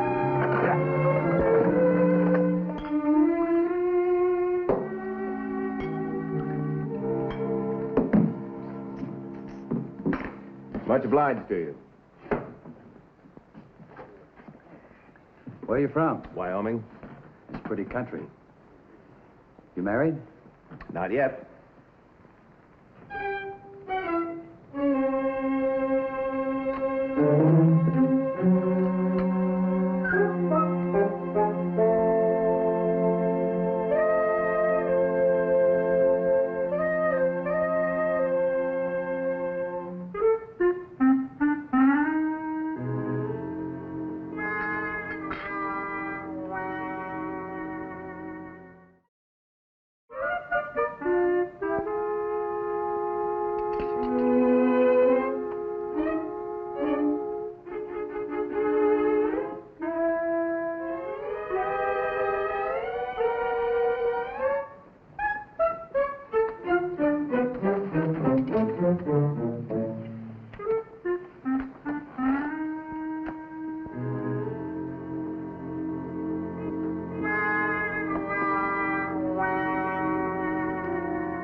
Myself up. I'll talk to you later, son. Put me in jail. There's a ruckus in the saloon. Later. But winter's coming on. I don't want to be snowed in with her.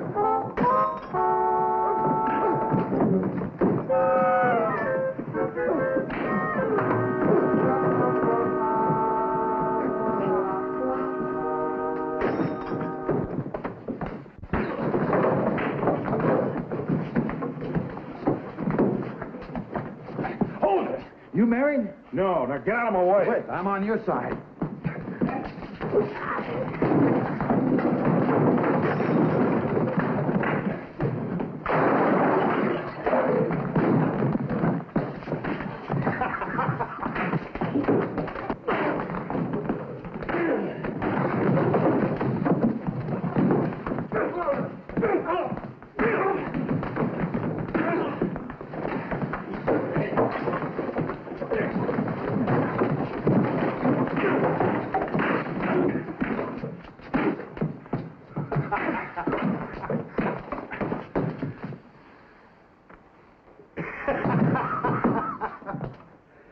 Yeah. Thanks, friend. Where's your horse? Delivery stable. Let's go. Always thought Paradise was kind of a friendly little town. I guess it just didn't work out that way for me. Who started the fight? All four of them cowpokes was making annoying remarks at one of the girls and shoving her around. So you stepped in, huh? If there's anything I won't stand for, is a man pushing a girl around. Well, I don't care who they is or how many there are. I just won't stand for it.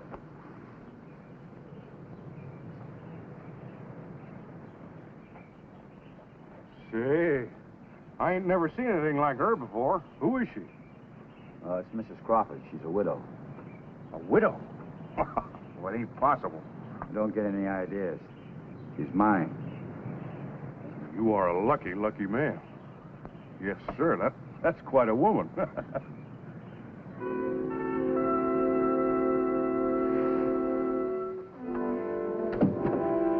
Miss Crawford, this is one of the best dinners I ever had in my life. Why, thank you. Oh, it's fair. She can cook better than that. Trouble with her is she spends too much time fixing herself up. A woman's got to keep herself looking nice. It's ladylike. That's right. No, it ain't. Now, you take this cake, for instance. It should melt in your mouth, but it just lays there and does nothing. What are you saying? Look, don't give me any sass. When I say a cake's no good, I mean it's no good. What are you talking about? This is the finest cake I ever ate. Look, you keep out of this. This is between me and my woman. Now, just a minute. Can we have some cake, Mom? Get to bed. You heard me. Get to bed before I tan your hide. Now get! You had no cause to yell at him that way. That's a mighty fine woman. You shouldn't ought to talk to her like that. Look, I'll talk to her any way I please, and don't you butt in. I'm trying my best not to forget you helped me.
That's one of the nicest things I've ever heard. Ma'am, If ever a woman deserved a compliment, that woman is you. Oh, there you go again. I certainly hate to see you go, Jake. Well, ma'am, maybe it's all for the best. And I just want to wish you all the happiness that a fine woman like you is entitled to. I hope you'll write to us. I'd love to hear from you. Oh, I'll do that. If ever you need me, I'll get here from wherever I am. Goodbye, then. Goodbye. I guess it wouldn't be fitting for me to tell you how much meeting you has meant to me. Maybe you know. Well, I'll just say goodbye. Well, well, well. Now ain't that cozy? Now, don't you go getting no wrong ideas. Couldn't wait to get together, could you? You get in the house and stay there. You take your hands off of her. I'll do whatever I want to do unless you think you're man enough to stop me. If you hadn't helped me before, I'd... What would you do? You don't have the nerve to draw. You're only living because of her. That's no reason at all. You're a coward. Draw. You're asking for it. Draw. Please don't push me too far. All right, then. I'll draw.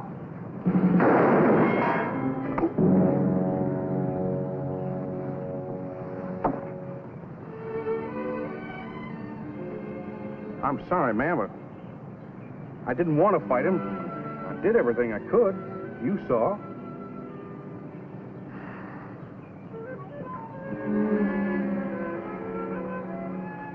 Stay away from me, you Jezebel. Why, you... Please. I never thought he'd turn out to be like Cully. Oh, your face. You'd better come in the house and let me take care of that.